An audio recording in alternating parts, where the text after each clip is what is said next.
લગભગ આ આપણું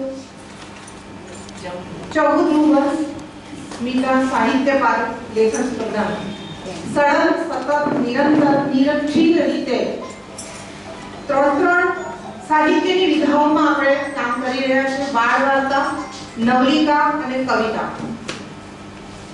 અને ગુજરાતના ખૂણે ખૂણેથી કેટલાય કવિઓ 14 વર્ષથી કોખાયા, નવલિકા લખનાર. આપણને એમ થાય કે ઘણાના પ્રશ્નો પણ આવે, પણ અમે ત્યારે જવાબ આપીએ છીએ કે અમારી અહીંયાથી કૃતિઓ માત્ર નંબર સાથે જાય છે. મને પણ નથી ખબર હતી, અમે કોઈ નથી ખબર કે આ કોની નવલિકા ગઈ છે. એ રીતે બાળ વાર્તા પણ તો બિલકુલ સરસ રીતે ઉત્તમ રીતે આપણે કાર્ય પાર પાડીએ છીએ. આજે આ 14મા વર્ષને આપણે તાળીઓથી વધાવી લઈએ, કારણ કે કોરોના કાળમાં પણ આપણે આ સ્પર્ધાને વધાવી છે અને બધાને બોલાવીને વ્યવસ્થિત રીતે આપણે એનું સન્માન પણ કરીએ છીએ. મિત્રો, માતા સરસ્વતીને વંદન કરું છું અને શરૂ કરીએ છીએ. મિત્રો, સૌથી પહેલા હું સ્મિતાબેનને યાદ કર્યો કે જેના થકી, જેના સ્મરણાર્થે, જેની યાદમાં જે અનુદાન 11 લાખ રૂપિયાનું શ્રી કિશોરભાઈ પારેખ એમના પતિદેવે આપ્યું છે, એના વ્યાજમાંથી આ એક વાર્તા, બાળ વાર્તા અને કવિતાનો સ્પર્ધાનો કાર્યક્રમ આપણે કરી રહ્યા છીએ. મિત્રો, સ્મિતાબેન એને શરૂઆત કરી જોડાયા ત્યારથી રવિન્દ્રભાઈના સંપર્કમાં આવ્યા અને રવિન્દ્રભાઈ પાસે એઓ વાર્તાની કળા પણ શીખ્યા. અને પછી તો એમણે જે અનંતાબેન વાચક મંચ ચલાવતા હતા એમણે પ્રદાન આપ્યું અને એક પગલું આબુમાં વાર્તા સંગ્રહ, મૌનનો અનુવાદ ગઝલ સંગ્રહ, સપ્ત સ્વર હાઇકુ સંગ્રહ અને એક નમતી સાંજે વાર્તા સંગ્રહ, એમ 4 પુસ્તકો એમણે આપણને ભેટ આપી. ઈશ્વરની ઈચ્છા હતી અને અચાનક સ્મિતાબેન આપણી વચ્ચેથી વિદાય થયા, પણ આપણે એમને હંમેશા યાદ કરવાના છે અને આ રીતે યાદ કરવાના છે. સ્મિતાબેન થકી ગુજરાત અને ગુજરાત બહારના કંઈક કેટલાઓ લેખક કવિઓની વાર્તાઓ પુષ્કળ પ્રમાણમાં આપણે ત્યાં આવી રહી છે. એનો આનંદ અને ગૌરવ વ્યક્ત કરીએ છીએ. વધુ નહીં કહીશ, પણ જે કંઈક વાસ્તવિકતા સામે છે કે તમે આવ્યા હતા, પાછા જવાને તો ભલે જાઓ. દક્ષેશભાઈ મરીઝ લખે છે કે તમે આવ્યા હતા, પાછા જવાને તો ભલે જાઓ. તમે મારું જીવન છો, તમને થોભાવી નથી શકતો. તમે મારું જીવન છો, તમને થોભાવી નથી શકતો. બહુ મોટો શેર છે મિત્રો સમજવા માટે. આપણે એમને અટકાવી નહીં શક્યા, પણ આજે સૂક્ષ્મ રૂપે આપણી વચ્ચે અહીં સ્મિતાબેન ફરી રહ્યા છે એવું લાગી રહ્યું છે.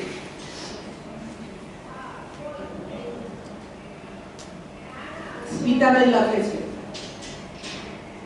કે જાણું છું હું આવશે ના તું કદી, કે જાણું છું હું આવશે ના તું કદી, પણ આ ઇંતજાર પડપડ કેમ છે ને કેટલો આ દૂર તારો વાસ છે, પણ વિચારોમાં તું મારી પાસ છે.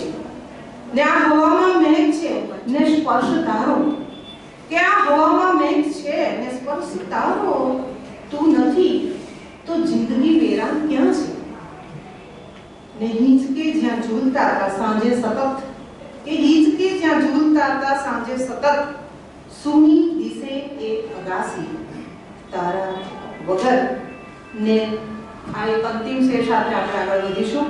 સ્મિતાબેનનો કે જૂનું ઘર તો ખાલી કરતી જાઉં છું, કે જૂનું ઘર તો ખાલી કરતી જાઉં છું, પણ સ્મરણથી પાછી ભરતી જાઉં છું. સ્મરણથી પાછી ભરતી જાઉં છું.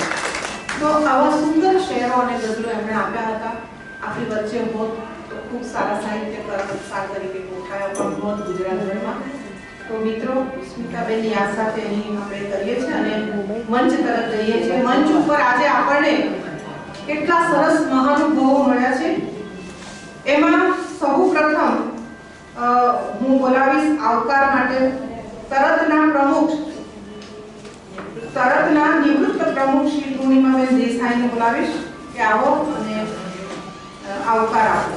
મારું કમિટી બહેનો અને કિશોરભાઈના પરિવારો તથા આમંત્રિત મહેમાનોનું હું સ્મિતા પર્વમાં ભાવભર્યું સ્વાગત કરું છું. વધુ સમય ન લેતા સ્મિતાબેન માટે મને આજે 2 શબ્દો બોલવાનું મન થાય છે તે પાછું.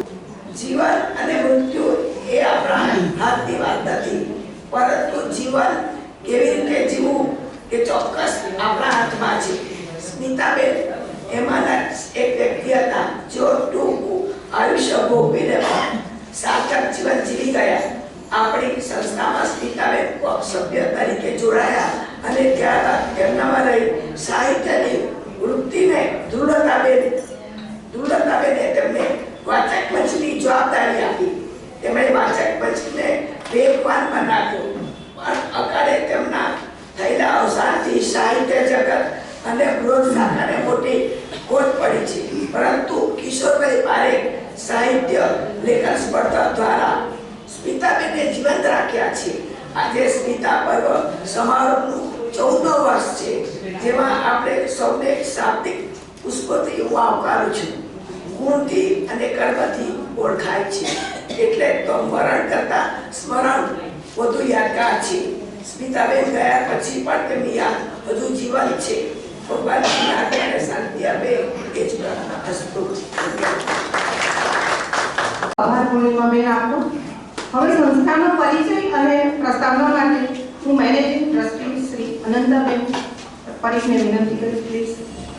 મંચ પર ઉપસ્થિત મહાનુભાવો, આમંત્રિત સજ્જનો, સંતાનીઓ અને મારા સાથી કાર્યકર બહેનો, અખિલ મહિલા પરિષદ બૃહદનો પરિચય આપવાની અત્યારે મને કંઈ જરૂર દેખાતી નથી, કારણ કે છેલ્લા 14 વર્ષથી તમે લોકો જે બધા આવો છો અને બીજા ઘણા કાર્યક્રમો દ્વારા તમે વધારે ઓળખો છો. આમ તો ઓલ ઇન્ડિયા વિમેન કોન્ફરન્સ નામની એક ભારતની ખૂબ જૂની અને પ્રતિષ્ઠિત સંસ્થા છે, એની શાખા તરીકે અમે કામ કરીએ છીએ. એની 500 ઉપરની શાખાઓ આખા દેશમાં કામ કરે છે અને ગુજરાતમાં 40 સંસ્થાઓ કામ કરે છે. અમારી બૃહદ શાખાની વિશેષતા એ છે કે આવો સાહિત્યિક કાર્યક્રમ એક જ કદાચ આખા ભારતમાં કોઈ મહિલા પરિષદ કરતી હોય એવો મને ખ્યાલ નથી.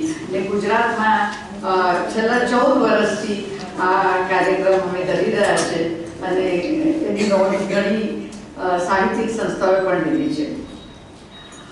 અત્યારે જ્યારે 14મું વર્ષ છે અને આ પ્રકલ્પની શરૂઆત થઈ અને અત્યારે જે પડાવ પર અમે આવ્યા છે એ બધી સ્મૃતિઓ હું યાદ કરું તો મને એમાં વ્યથા પણ છે અને ખુશી પણ છે. સ્મિતાબેને અચાનક આ દુનિયામાંથી વિદાય લીધી એ વખતે એમના સાથી કિશોરભાઈએ વ્યથાને સાઈડ ઉપર મૂકીને એક તક અમને આપી. એ તક આપી એમાં અમે આ કામ કરી શક્યા અને એ વખતે અમારા માર્ગદર્શક તરીકે ભગવતી કુમાર શર્મા હતા. એટલું જ નહીં પણ સુરતના ઘણા મોટા સાહિત્યકારો જેણે અમને આ આખો પ્રકલ્પ કેમ ચલાવવો એનું માર્ગદર્શન આપ્યું.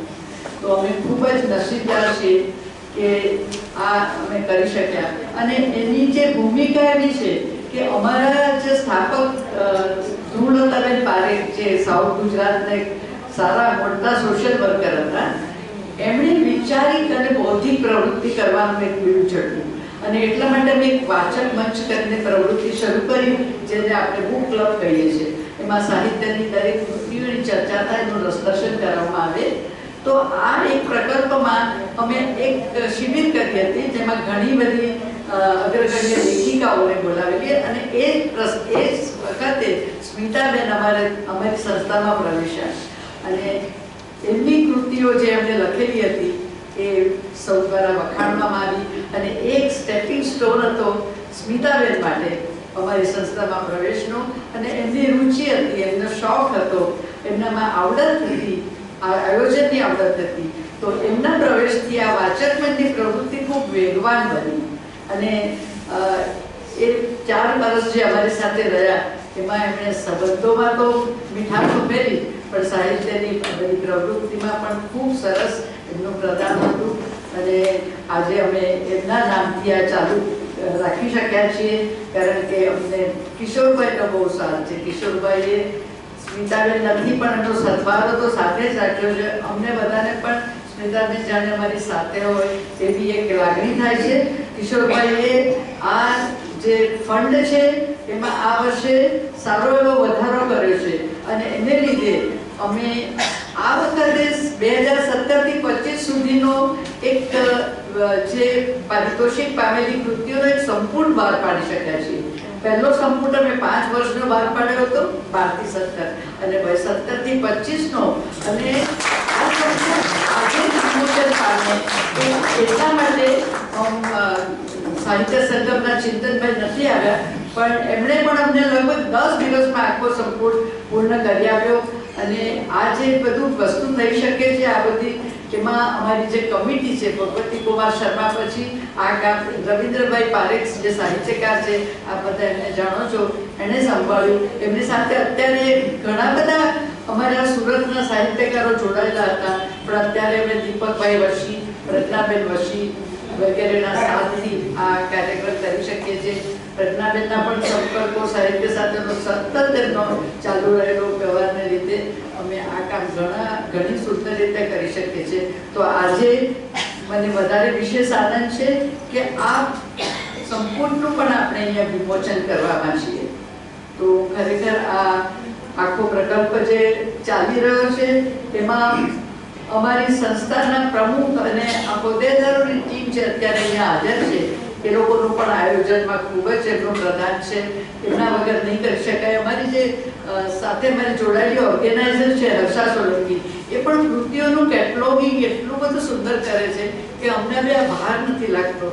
એકદમ સરળ રીતે ગોઠવાયેલી વસ્તુ લાગે છે. કેટલી બધી 85-86 કૃતિઓ આવે છે, કાવ્યની પણ એટલી બધી. એ બધું એટલું સરળ અને સફળ થાય છે અને પછી આટલો મોટો ફાઇલનો જથ્થો નિર્ણાયકોને મોકલવાનો છે. આ બધું આયોજન બહુ સુંદર રીતે ચાલી રહ્યું છે અને મને ખરેખર ખૂબ આનંદ છે. આ પ્રવૃત્તિ આવી જ રીતે ચાલતી રહે.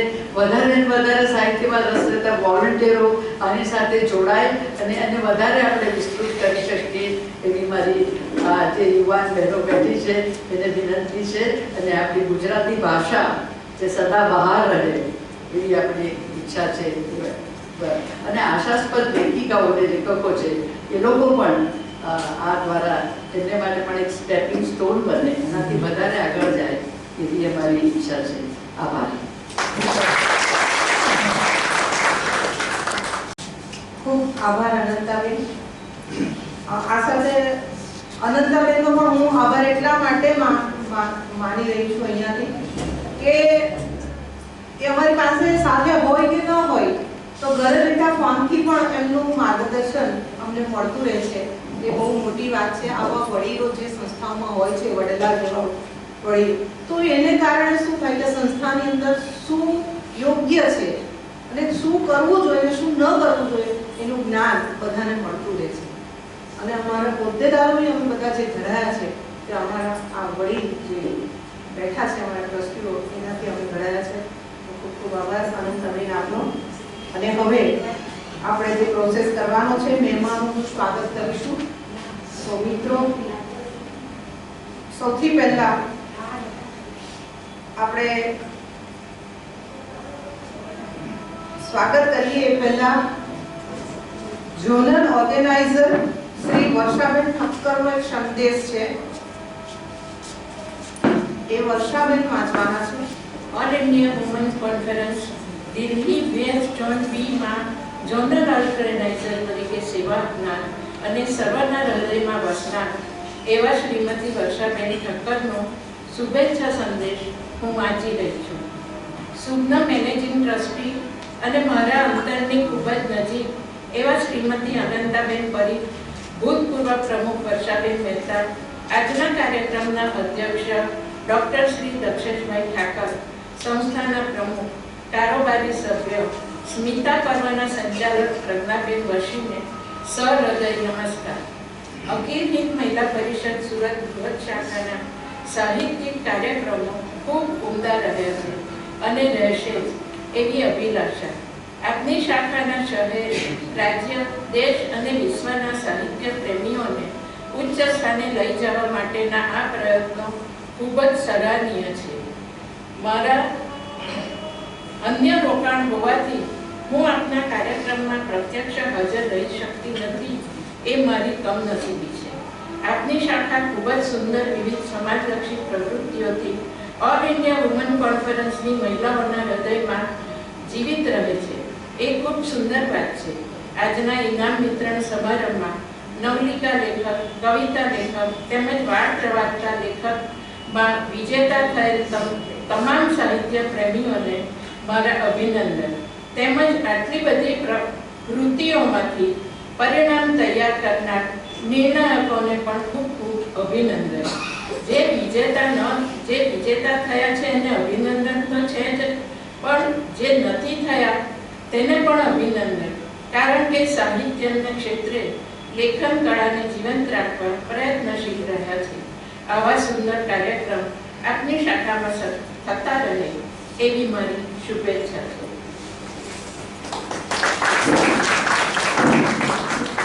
આવા અનેક શુભેચ્છા પત્રો આવ્યા છે. આપણે એનો એક જ વાંચીએ છીએ અહીંયા. આપણી સંસ્થાને ખાસ કરીને મહિલા સંસ્થાઓ મોટે ભાગે બીજા બધા પ્રકારના કાર્ય કરે છે, પણ સાહિત્ય ક્ષેત્રે જો કામ કરી રહી હોય અને ધગરપૂર્વક વાચક મંચ પણ ચલાવી રહી હોય તો એ આપણી એકમાત્ર સંસ્થા આપણી મહિલા સંસ્થાની શાખા છે. તો એનું આપણે ગૌરવ હોવું જોઈએ મિત્રો. અને આ સાથે હવે આપણા આજના જે અધ્યક્ષ છે સમારોહના, તો માનનીય ડોક્ટર કુલપતિ ડોક્ટર દર્શેશભાઈ ઠાકર વિશે મારે બોલવાનું છે. એમ થાય કે એમના વિશે શું બોલું. દર્શેશભાઈને કહું કે દર્શનભાઈ થોડુંક મેટર આપો ને. મને કે બેન જે બોલવું હોય તે બોલજો. હવે એટલે એમણે તો દડો મારા એમાં ફેંકી દીધો. દર્શેશભાઈ હવે મારે શું કરવાનું? તો એટલે બહુ વિચાર મેં લખ્યું કે એટલા ઉત્તમ વક્તા છે કે તમને એમ થાય કે દર્શેશભાઈ બોલ્યા જ કરે. એટલા ઉત્તમ વક્તા છે. ગુજરાત બહાર અને બહાર બીજા દેશોની અંદર પણ એમનું વક્તવ્ય ખૂબ સુંદર રહ્યું છે મિત્રો. અને એ આપતા જ રહેશે નવા વિષય ઉપર, એવું આપણે ઈચ્છીએ. ઉત્તમ કવિ પણ છે. ઉત્તમ કવિ ગઝલો તો એવી સુંદર લખે છે કે ન પૂછો વાત. અને કુલપતિ પદ જે એમણે શોભાવ્યું, વીર નર્મદ દક્ષિણ ગુજરાત યુનિવર્સિટીની અંદર કુલપતિ તરીકે એમણે જે ફરજ બજાવી, સેવા આપી, તો એ દરમિયાન તમે એનો જે પ્રોગ્રેસ છે આપણે દક્ષિણ ગુજરાત યુનિવર્સિટીનો, તો તમને એમ થાય કે આ ઘણા વર્ષે કઈ યુનિવર્સિટીની અંદર આટલા બધા ચેન્જીસ અને જે જાડી જાફરાની જે અંદર જે લીલાશ આવીને નવી કૂપણો ફૂટી, શૈક્ષણિક અને બધા પ્રકારની હરિયાળી આવી, તે કદાચ એમના પ્રયત્નથી છે. તો આપણે એમને માટે અવશ્ય તાળીઓ પાડવી જોઈએ. અને ત્યારબાદ એમણે વનિતા વિશ્રામ વિમેન્સ યુનિવર્સિટીમાં કુલપતિ પદ ઉપર સેવા આપી રહ્યા છે. તો એમાં પણ હું હંમેશા એવો અપડેટ થતા જ રહે છે ફેસબુક પર. હું જોયા જ કરું છું કે એ દરેક પ્રોગ્રામની અંદર દીકરીઓને કઈ રીતે બહાર લાવવી, એમને પ્રોમિસિંગ કામો આપવા, કરાવવા, કઈ રીતનું શિક્ષણ આપવું, તો એટલું બધું સુંદર કાર્ય અત્યારે કરી રહ્યા છે અને કુલપતિ પદ શોભાવી રહ્યા છે. તો એમના પુસ્તકો વિશે જો મારે કહેવું હોય તો એમણે લખેલા પુસ્તકોમાં જે બહાર પડ્યા છે, વેદના, ઓ તારીની, તું નથી તો કઈ નથી, ધારો કે અને જલસો પડી ગયો. તમે જુઓ વૈવિધ્ય શીર્ષકના જુઓ પુસ્તકોના કે કેટલા બધા જુદા જુદા પ્રકારના વિચારો એમના માનસ પટ પર હશે કે એનું વૈવિધ્ય એમના શીર્ષકમાં પણ દેખાય છે. તો આપણે એમનું સ્વાગત કરવા માટે હું અનંતાબેનને વિનંતી કરીશ. દક્ષેશભાઈ ઠાકરનું સન્માન કરીએ. મેનેજિંગ ટ્રસ્ટી શ્રી અનંતાબેન કરશે. આપણે ખૂબ તાળીઓથી સન્માન આપેલા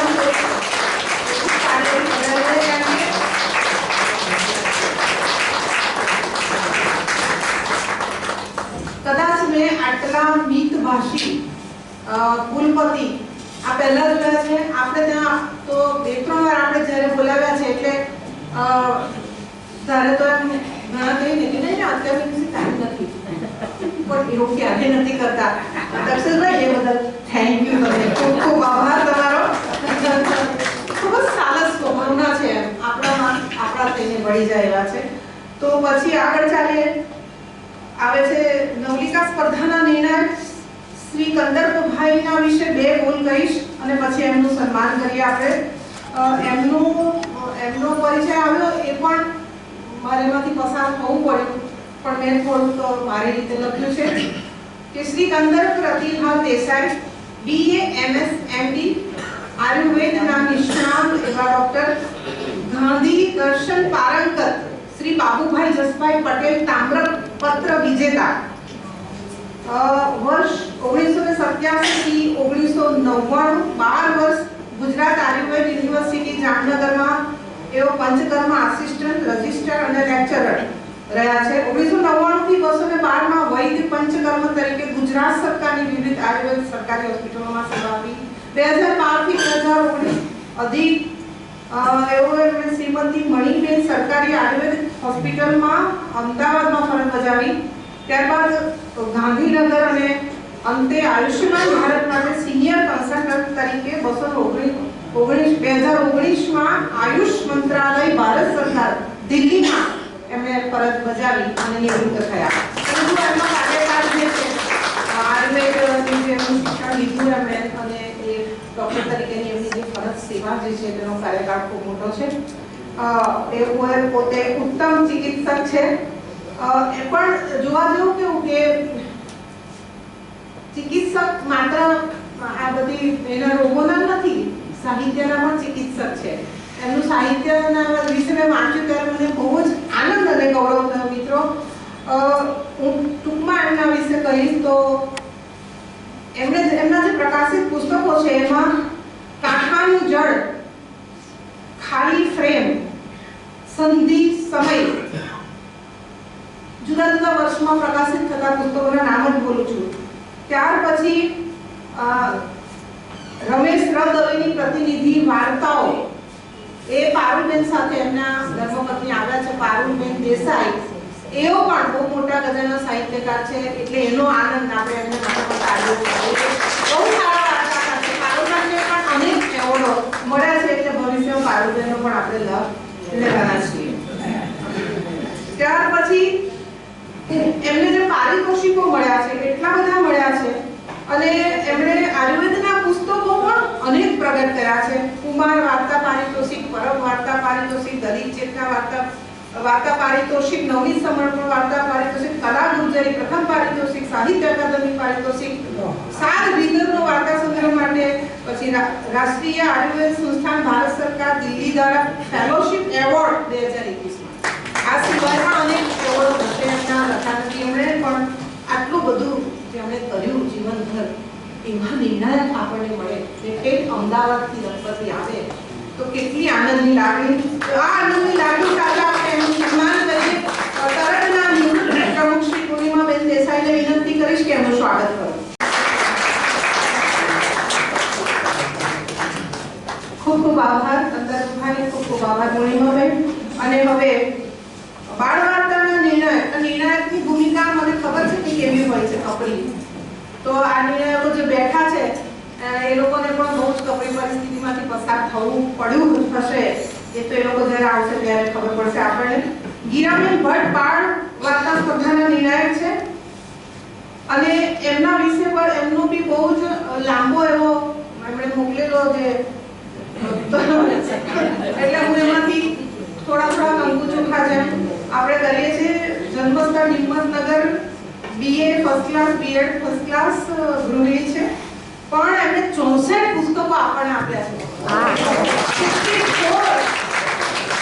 અત્યારે મેડમ કીધું કે મને બેસાતું નથી, કપડામાં અમુક 64 પુસ્તકો લખ્યા હતા તો કઈ બેસાય આવી રીતે એના પર બર્ડન આવ્યું હશે કે નહીં. એમાં 8 પુસ્તકો પ્રેરણાદાયી, 2 લઘુકથા સંગ્રહ, 2 નવલિકા સંગ્રહ, 2 કથાના પુસ્તકો, બાકીના બધા બાળ પુસ્તકો અને હજી તો કઈ કેટલું લખી રહ્યા છે ને કેટલું પ્રકાશન એમાં છે. ગુર્જરમાં અને બધે છે. અને જોતી રહું છું કે એમની પર એમના એવોર્ડ લેતા ફોટા ઓકે એના વિશે બધું આવ્યા જ કરતું હોય છે. તો સતત એમને તો એટલા બધા આપણે ત્યાંથી પણ એમને એવોર્ડ મળી ચૂક્યો છે બાળ વાર્તાનો અને 2021 માં અને કેતન મુનશીનો પણ તમને નવલિકાનો એવોર્ડ મળી ચૂક્યો છે. તો 2 વાર સુરતના એવોર્ડ એમને મળ્યા છે. નામ નહીં બોલું, હવે સીધું એમને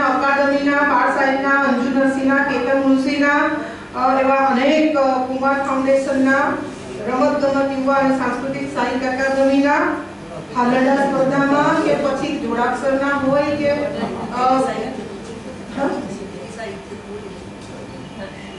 સાહિત્યના બોલું છું. અંજુ નરસિંહ વિશિષ્ટ સન્માન, બાળ ગીત સર્જન સ્પર્ધામાં દિવ્ય પુરસ્કાર, કોણે માર્યો લાખો પુસ્તકને દિવ્ય પુરસ્કાર સાહિત્ય અકાદમીનું, ભાગ મામતી ચાંદપરી બાળ એ પરિષદનો એવોર્ડ, બાળ વાર્તા સંગ્રહ સુરતની સંતા કુકડીનો એવોર્ડ પ્રથમ પુરસ્કાર, વિશિષ્ટ સન્માન શ્રી જામવાલા ઝાલા વિશિષ્ટ સન્માન સાહિત્ય અકાદમી હું ફાંકો ફોજદાર, ગાજરની પીપુડી, બાળ વાર્તા સંગ્રહ કાનખજૂરના બૂટ, બિલ્લી માસી છમછમ ને તો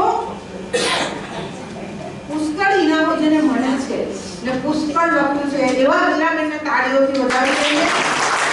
અને માજી પ્રમુખ અને સંસ્થાના હાલના ખજાનચી શ્રી વર્ષાબેનને વિનંતી કે ગીરાબેનનું આપ સ્વાગત કરો. કોન્સ્ટન્ટ આપણને આ 14મું વર્ષ સ્મિતાબેનનું ચાલી રહ્યું છે. એક બધા જ નિર્ણાયકો આપણને ટોપ મોસ્ટ મળ્યા છે. અમદાવાદ, મુંબઈ, દૂર દૂર સુધીના પણ આપણને નિર્ણાયકો મળ્યા છે. વધાવીઓ મિત્રો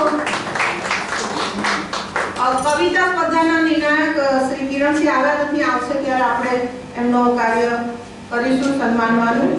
હવે રવિન્દ્રભાઈ પારેખ આપણા સમિતિના અધ્યક્ષ છે અને સાહિત્યિક માર્ગદર્શક તરીકે એમણે ઘણી સેવા અમને આપતા રહે છે અને આપશે. અત્યારે બીમાર હોવાને કારણે આજે આવી નથી શક્યા, પણ હું એમને યાદ કરી રહ્યો છું અને હૃદયપૂર્વક હું રવિન્દ્રભાઈ પારેખનો આભાર માનું છું. ત્યારબાદ આપણા ટ્રસ્ટી શ્રી કિશોરભાઈ પારેખનું સન્માન કરવાનું છે માત્ર એક ફૂલથી, અને શ્રી દીપકભાઈ વસી જે આપણા ટ્રસ્ટી છે એમનું માધવી મહેતા આવીને માધવીબેન દીપકભાઈ વસીનું સન્માન કરશો.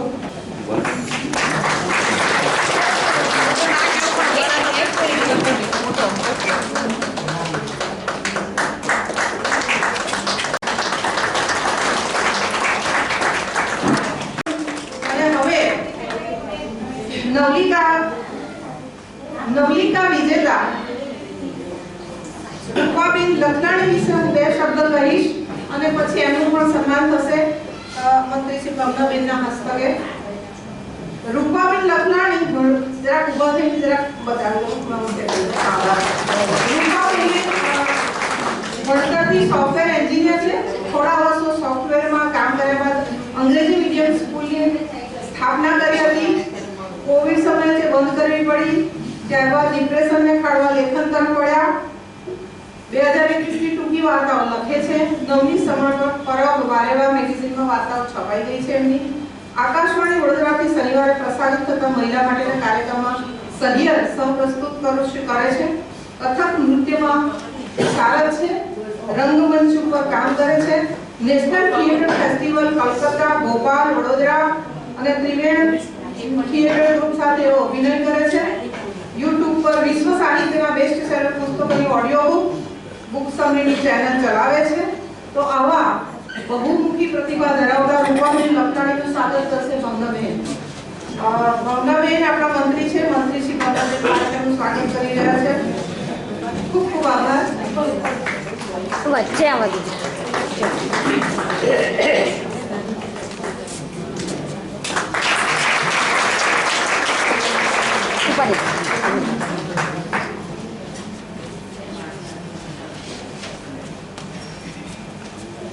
બાળ વાર્તાના અલકાબેન ત્રિવેદી છે જેમને ઇનામ મળ્યું છે. હવે એ તો અમેરિકાથી આવી નથી શક્યા, ટ્રાય બહુ કરી બિચારા પણ નહીં આવી શક્યા, પણ એમણે એમના સ્નેહી શ્રી ભરતભાઈ મારું ને લેવા માટે મોકલ્યા છે. એવોર્ડ એ રહેશે, પણ એમના વિશે બે શબ્દ વધારે નહીં કહીશ, કારણ કે અલકા ત્રિવેદીનું પ્રદાન પણ સાહિત્ય ક્ષેત્રે ઘણું છે. તો એવો લેખિકા પણ છે ને ગાયિકા પણ છે ને દેશ વિદેશમાં સંગીતના કાર્યક્રમો પણ કરે છે. કેતન મુનશી વાર્તા સ્પર્ધામાં એમને ઇનામ મળે છે. ચંદ્રકાંત બક્ષી વાર્તા સ્પર્ધામાં, ડોક્ટર પ્રતાપભાઈ પંડ્યા વાર્તા સ્પર્ધામાં, ડોક્ટર જાનકી સ્મૃતિ વાર્તા સ્પર્ધામાં, આ બધામાં પહેલા બીજા નંબરે એવો શ્રેષ્ઠ વાર્તાના ઇનામ એમણે લીધા છે.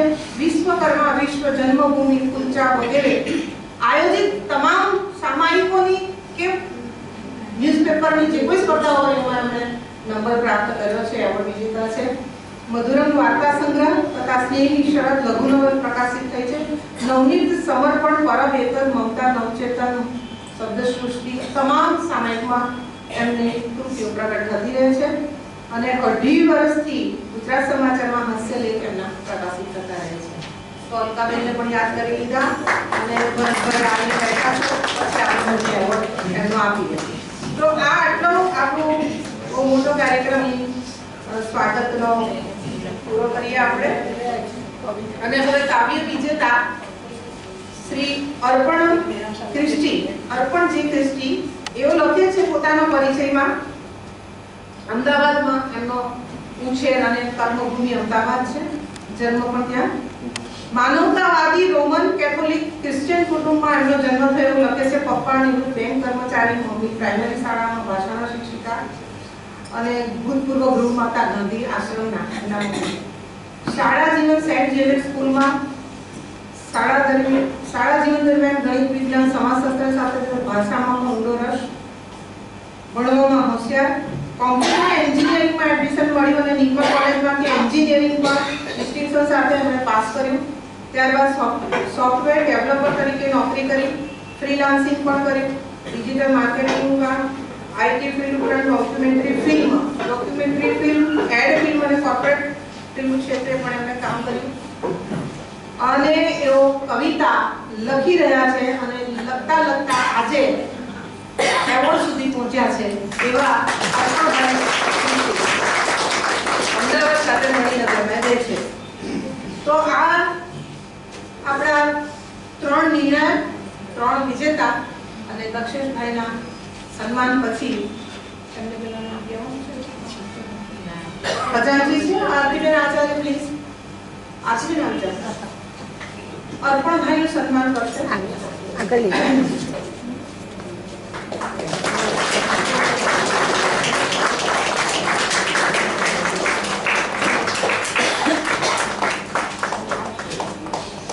હવે જે 6 દિવસમાં આપણે જે ખૂબ જ દોડીને સંકલન કરીને સાહિત્ય સંગમ સાથે કરી ઘટાડો કરીને ચિંતન સાથે જે આપણે પુસ્તક તૈયાર કર્યું છે, 2017 થી 2021 ની તમામ વિજેતા વાર્તાઓ, બાળ વાર્તાઓ પણ, નવલિકા પણ અને કવિતા પણ, એનો સંપૂર્ણ તૈયાર છે અને બધાને અત્યારે આપો એટલે આપણે વિમોચન કરીએ.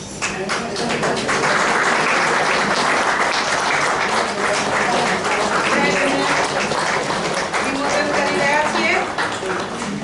શુભમ ભવતુ.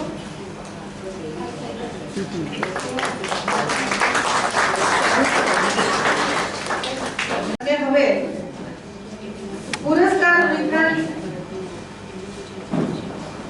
શરૂ કરીએ છીએ સ્ટેપ બાય સ્ટેપ. એમાં પહેલું નવલિકા સ્પર્ધાના નિર્ણાયક શ્રી ગંધર્વભાઈ દેસાઈનું ઉદ્બોધન. એટલે કે એઓ પોતે આ વાર્તામાંથી પસાર થયા તો એમને શું લાગ્યું. અહીંયા ઘણા બધા વાર્તા લખતા બહેનો અને ભાઈઓ પણ બેઠા છે કે જેઓ વાચક પંચમાં પણ આવી રહ્યા છે. એમને જાણવું છે કે નવલિકામાં શું ધ્યાન રાખવું. આવો ગંધર્વભાઈ. તો ગંધર્વભાઈ પોતાનું વક્તવ્ય આપો. મંચ ઉપર બેઠેલા મહાનુભાવ દક્ષેશભાઈ, આદરણીય પ્રજ્ઞાબેન, અનંતાબેન અને અન્ય સૌ મહાનુભાવો, આ સ્પર્ધાના નિર્ણાયક તરીકે કામગીરી સોંપવા બદલ all India women's conference Surat શાખા ટ્રસ્ટના પ્રજ્ઞાદલા અને પ્રજ્ઞાબેન વશીનો આભાર માનું છું. આ સ્પર્ધા માટે મને વાંચવા કુલ 97 વાર્તાઓ મળી હતી, જેમાંથી એક વાર્તા 2 વાર મોકલાયેલી હતી, એટલે 96 કહેવાય. જોકે મેં એ બંને વાર્તા વાંચી હતી. વખત છે એમાં કોઈ ફેરફાર હોય. આ આંકડો જાણી ચોક્કસપણે આનંદ થાય, પરંતુ ઘણા દુઃખ સાથે તેવું રહ્યું કે જથ્થાની સામે ગુણવત્તાની બાબતે દરિદ્રતા જોવા મળી. ઓછામાં ઓછું 50 વાર્તાઓને વાર્તા કહેવી કે કેમ એવો પ્રશ્ન થાય. ક્યાંક કોઈ પ્રસંગ કથા કે નિબંધન કે રિપોર્ટિંગ એમ મનમાં આવે તે લખી નાખ્યું. એક સ્પર્ધકે તો વળી પોતે કરેલા કામોની યાદી મૂકી છે. એમણે સૌ પહેલા વાર્તા એટલે શું તે સમજવાની જરૂર છે. એટલે આપ સૌ સમક્ષ એક સૂચન કરું એ સ્પર્ધાની સાથે સાથે 1 કે 2 દિવસની વાર્તા શિબિર પણ ટ્રસ્ટ દ્વારા યોજવામાં આવે જેથી કરીને ભાગ લેનારાઓની વાર્તા વિશેની સમજ કેળવાય. પ્રજ્ઞાબેન વર્ષીએ મને જણાવ્યું કે તેઓએ વાર્તા શિબિરનું આયોજન પણ કર્યું છે, જે માટે તેઓ હવે ટ્રસ્ટ અભિનંદનના અધિકારી છે. મારું બસ એક જ સૂચન છે કે આ વાર્તા સ્પર્ધાની જેમ વાર્તા શિબિરો પણ નિયમિતપણે યોજાય, જેમાં 14 તમે સ્પર્ધા કરી. મને થાય કે એક સમય એવો પણ આવે કે 14 જેટલી વાર્તા શિબિરો પણ એમણે કરી છે. અને જરૂર નથી કે બધો ખર્ચો છે ને સંસ્થા કરે, ભાગ લેનાર વાર્તાકાર પણ એના માટે ફી ચૂકવી શકે. નવજીવન અને બીજા કેટલાક લોકો એ રીતે કામ કરતા જ હોય છે, એટલે એવું કંઈ મનમાં રાખવાની જરૂર નથી, બધું આપણે છે ને ખર્ચો કરીએ. કારણ કે લોકોને શીખવું છે, હવે શીખવા માટે આપણે પૈસા ખર્ચતા બધા જ ખર્ચે છે, તો વાર્તા શીખવા માટે કેમ ચૂકવે છે. હવે આ વાર્તા સ્પર્ધામાં મળેલી વાર્તાઓ વિશે વાત કરું. સૌથી પહેલા વિષય વૈવિધ્યની વાત કરું. આનંદ સાથે કહેવું ગમે કે સ્પર્ધકોએ પરંપરાગત વિષયોની સાથે સાથે નવા વિષયો સાથે કામ પાડ્યું છે. સૌથી વધુ વાર્તાઓ માતા પિતાની સંતાનો દ્વારા થતી ઉપેક્ષાને લગતી છે, જે બતાવે છે કે વાર્તાકાર સમાજને આયનો દેખાડે છે. તો સામે સાસુ વહુ વચ્ચેના સંબંધોની વાર્તાઓ પણ ઠીક છે, જેમાં બંને પ્રકારની સાસુ અને વહુ છે, સારી પણ અને ખરાબ પણ. એ જ રીતે પતિ પત્નીના સંબંધોમાં થતો ખટરાગ, એ સંવાદને લગતી વાર્તાઓ પણ છે. આ બધા વિષયો ઓછામાં ઓછું જ્યાં સુધી લગ્ન સંસ્થા ટકી છે ત્યાં સુધી વાર્તાકારો માટે કદી જૂના કેળવા પ્રસ્તુત નહીં થાય. 3-4 વાર્તાઓ બાળકને કેમ ઉછેરવું તેને લગતી પણ છે. એ જ રીતે નારી ચેતનાની વાર્તાઓ પણ સારી એવી છે. જો કે દલિત ચેતનાની વાર્તા માત્ર એક જ મળી. આ બતાવે છે કે વાર્તાકાર સમાજમાં આવેલા બદલાવને જુએ છે, અથવા દલિતોના જે પ્રશ્નો છે તે તો એમના એમ જ છે, ત્યારે વારંવાર એકની એક જ વાત કહેવા કરતાં ચૂપ રહેવું એવો વિદ્રોહનો ભાવ છે કે નિરાશા. આ પ્રશ્નનો જવાબ આપણે મેળવવો રહ્યો. બે એક એવી વાર્તા મળી જાણે હિન્દીમાંથી અનુવાદ કરેલો હોય. હવે જે કેટલાક નવા અને જુદા કહી શકાય તેવા વિષય ઉપર નજર કરીએ. 2 ભૂત કથા છે, એના નામો છે ચપટીક શીરો અને ભેદી કલ્પના. બંનેના ચમત્કૃતિભરે અંત લાવવાની કોશિશ થઈ, પણ વાચક ભય પામે કે ડરી જાય એવું કશું આ લેખક નથી. એક સાયન્સ ફિક્શનની વાર્તા છે, જેમાં વાતો નારી ચેતનાની કરવામાં આવી છે, રંગીન વમન. લેસ્બિયન સંબંધો તરફ પણ નિર્દેશ કરતી વાર્તાની ખડખડાટ તો તદ્દન અપ્રાકૃતિક કરવાની છે. વાર્તાના ધોરણને પણ જાળવતી નથી. જ્યારે બીજી વાર્તા માત્ર શ્રેયા લેસ્બિયન વર્કર જેવો અપવિત શબ્દ વિચાર વાર્તામાં લઈ આવે, પણ તેને યોગ્ય ન્યાય નથી આપી શકતા. એક પ્રતિઘોષ નામની વાર્તા છે, જે એક સરખું જીવન જીવતા સામ સામે રહેતા 2 યુગલની વાર્તા. વસ્તુ સારી, પણ એ બરોબર શું કહેવાય, એનો અંત પણ ફસકી જાય છે, અને એ એવું શું કામ થાય છે એનો કોઈ પ્રોપર રિઝનિંગ પણ નથી આવતું. એક એવી સપનાઓનો સંઘર્ષ, આર્ટિફિશિયલ ઇન્ટેલિજન્સ વિરુદ્ધ AI ઇમોશન ની વાત. પણ એ પણ છે ને બિલકુલ વિષય મને અત્યંત આકર્ષે, પણ એ છે ને વાર્તાનું સ્વરૂપ જ નથી બનતી. એક કાન કથા નામની વાર્તા છે, એમાં ફેન્ટસીનો ઉપયોગ થયો છે. મુંજાલને સંભળાતું નથી એટલે કાનમાં મશીન કરે છે, અને પછી ભ્રષ્ટાચારીઓને ખુલ્લા પાડે છે. પણ એક એવો માણસ પણ નીકળે છે કે જે એને સતત પ્રોત્સાહન આપતો હોય છે ને, એ જ ભ્રષ્ટાચારી છે. એટલે પણ એનો અંત છે ને ફેન્ટસીને અનુરૂપ નથી કર્યો, એટલે મને એમાં બહુ મજા નહીં આવી. એક પર્યાવરણની ચિંતા કરતી વાર્તા પણ મળી, કોતરણી. એ પ્રયત્ન સારો છે, પણ એ શ્રેષ્ઠ કહી શકાય તે પ્રકારનું નહોતું. બીજી પણ એવી કેટલીક વાર્તા કે જેને નોંધવી જોઈએ. એમાં લેટ સિન્ડ્રેલા, બાકોરો, કીડી આંખો, 20મો દિવસ અને કોતરણી આ પરથી કહી શકાય. પણ મને જે થોડીક એમ થયું કે જેના વિશે હું વાત કરું એવી કેટલીક વાર્તાઓમાં એક કુદરતી નિયમ નામની વાર્તા છે. ફોરેસ્ટ ઓફિસરનો દીકરો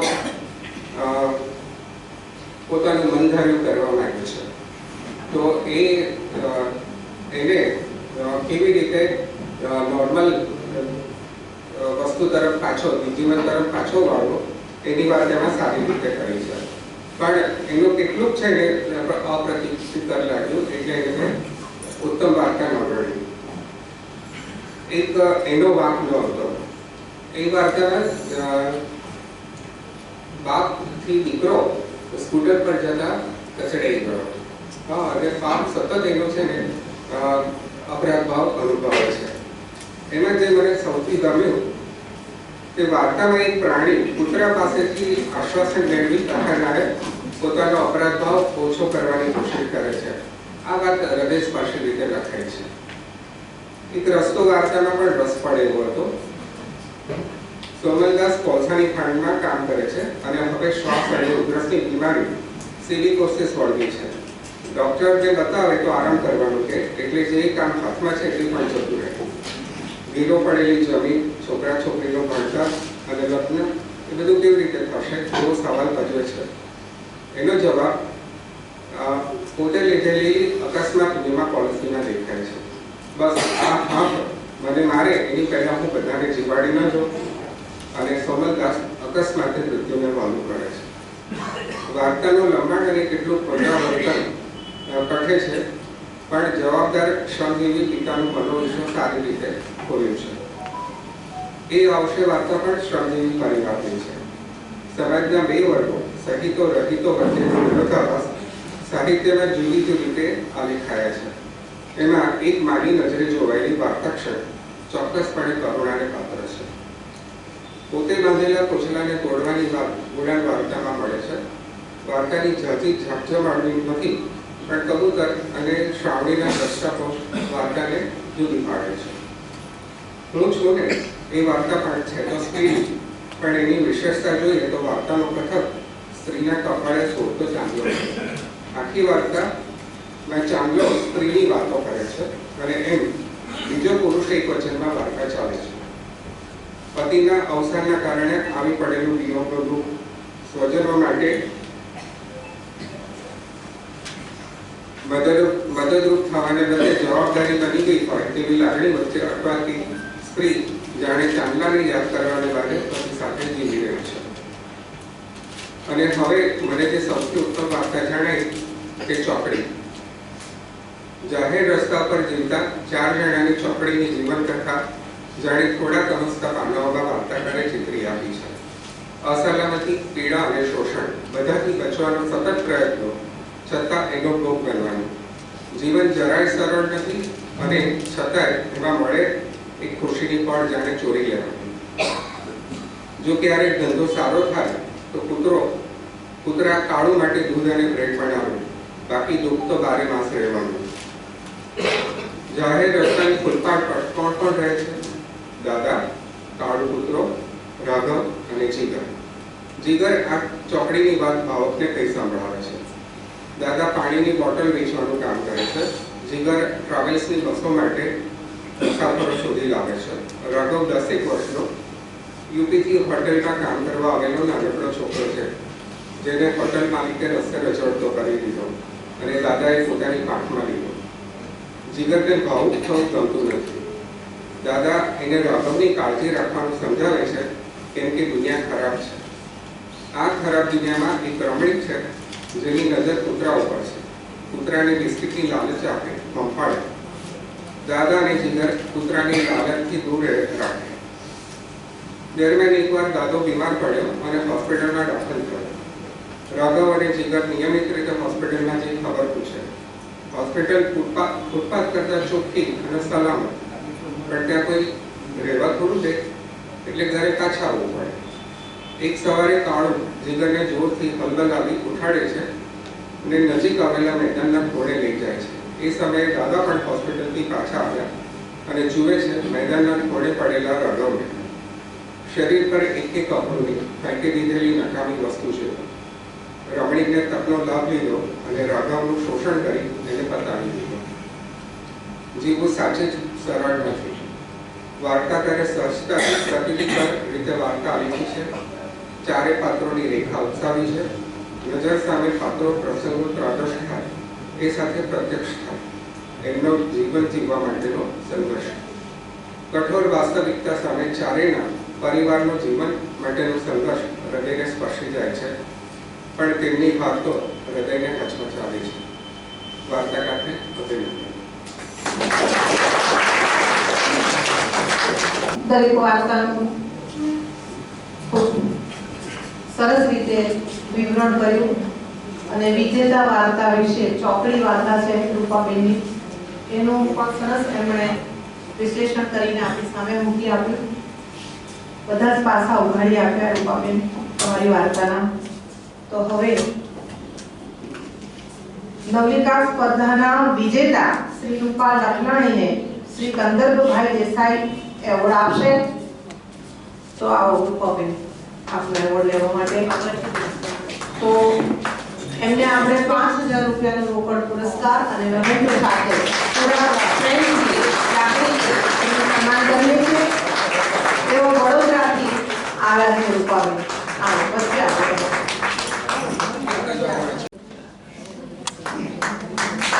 ખૂબ ખૂબ તાળીઓથી વધાવી લઈએ. રૂપા લખલાણી વડોદરા પ્રથમ વિજેતા ગીતા પારેખ સાહિત્ય લેખન સ્પર્ધા 14મી પર્વ. Thank you very much. અને હવે શ્રી રૂપા લખલાણીને વિનંતી કરે કે આપનો પ્રતિભાવ આપો. આવો. નમસ્તે બધાને. ખૂબ આભાર તમારા. મેં પોતાને ખૂબ એવું કામ કર્યું હતું કે હું નર્વસ નહીં થાઉં. હું જેટલી આનંદિત અને ઉત્સાહિત છું એટલી જ નર્વસ પણ છું અત્યારે. એટલે બોલવામાં કંઈ ગોટાળો કરું તો માફ કરજો. ચોકડી વાર્તાને સુરતની સંસ્થા દ્વારા અને સુરતમાં પ્રથમ પારિતોષિક મળ્યું. એ ખૂબ ખાસ વાત મારા માટે એટલે છે કારણ કે ચોકડી વાર્તા મને સુરતમાં મને એનું બીજ મળ્યું છે. એ આજથી લગભગ 11 મહિના પહેલા હું બેડછી ગઈ હતી. સુરતના જ શરીફાબેન અને મીનાબેન એક સરસ મજાનો વર્કશોપ કર્યો હતો વેડછીમાં. તો એ શિબિરમાં હું ગઈ હતી અને ત્યાંથી હું પાછી આવતી હતી. બારડોલીથી હું ત્યારે રાજકોટ રહેતી, રાજકોટની બસમાં બેઠી હતી અને બસ જ્યારે સુરતમાંથી પાસ થઈ ત્યારે ખૂબ ભીડભાડવાળો રસ્તો હતો. એરિયા તો હવે મને ખ્યાલ નથી, પણ ત્યાં એક દાદાને એક વૃદ્ધને જોયા અને તેઓ રસ્તા પર બેસીને પાણીની બોટલ્સ વેચતા હતા. એનો મેં ફોટો પણ પાડી લીધો તો મારા ફોનમાં હજી એમનો ફોટો છે. જેવું વર્ણન મેં વાર્તામાં કર્યું છે કે બંને બાજુ કેરેટ ઉપર સૂતેલો કૂતરો, પાછળ એમની ચાલવાની ઘોડી, એ બધું જ એ પિક્ચરમાં છે, એ ફોટોમાં છે. એ ત્યારે ખાલી પાત્ર મારા મનમાં સ્ફૂર્યું, મને એ સ્પર્શ્યું અને મેં ફોટો પાડ્યો. વાર્તાનું બીજ મનમાં ખાલી પાત્ર. પછી સ્ક્રોલ કરતા કરતા ફોનમાં મારા એક ન્યૂઝ આવ્યા ધ્યાનમાં કે એ ન્યૂઝ વોઝ કે 3 people raped a street dog. એવો એક ન્યૂઝ મેં વાંચ્યા અને એ વાત મને ડાયજેસ્ટ જ નહોતી થતી. જ્યારે મેં પહેલી વખત એ વાંચ્યું ત્યારે મને હું એને પચાવી નહોતી શકતી. એ સ્ટ્રીટ ડોગ્સને જે એક લેડી રોજ ફીડ કરતી હતી, રોજ ખાવાનું આપવા જતી હતી, એણે જોયું. એણે પોલીસ ફરિયાદ કરી અને પેલા 3 લોકો પકડાયા. તો આ આખી વાત કદાચ બેંગ્લોરની આસપાસ ક્યાંક થઈ હતી. તો આ પછી મેં આ વાર્તા લખી. મેં આ વાર્તા લગભગ 15 વખત લખી હશે ફરી.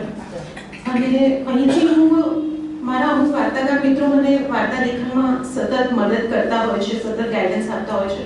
તો હું અહીંથી તેમનો પણ આભાર માનું છું. તો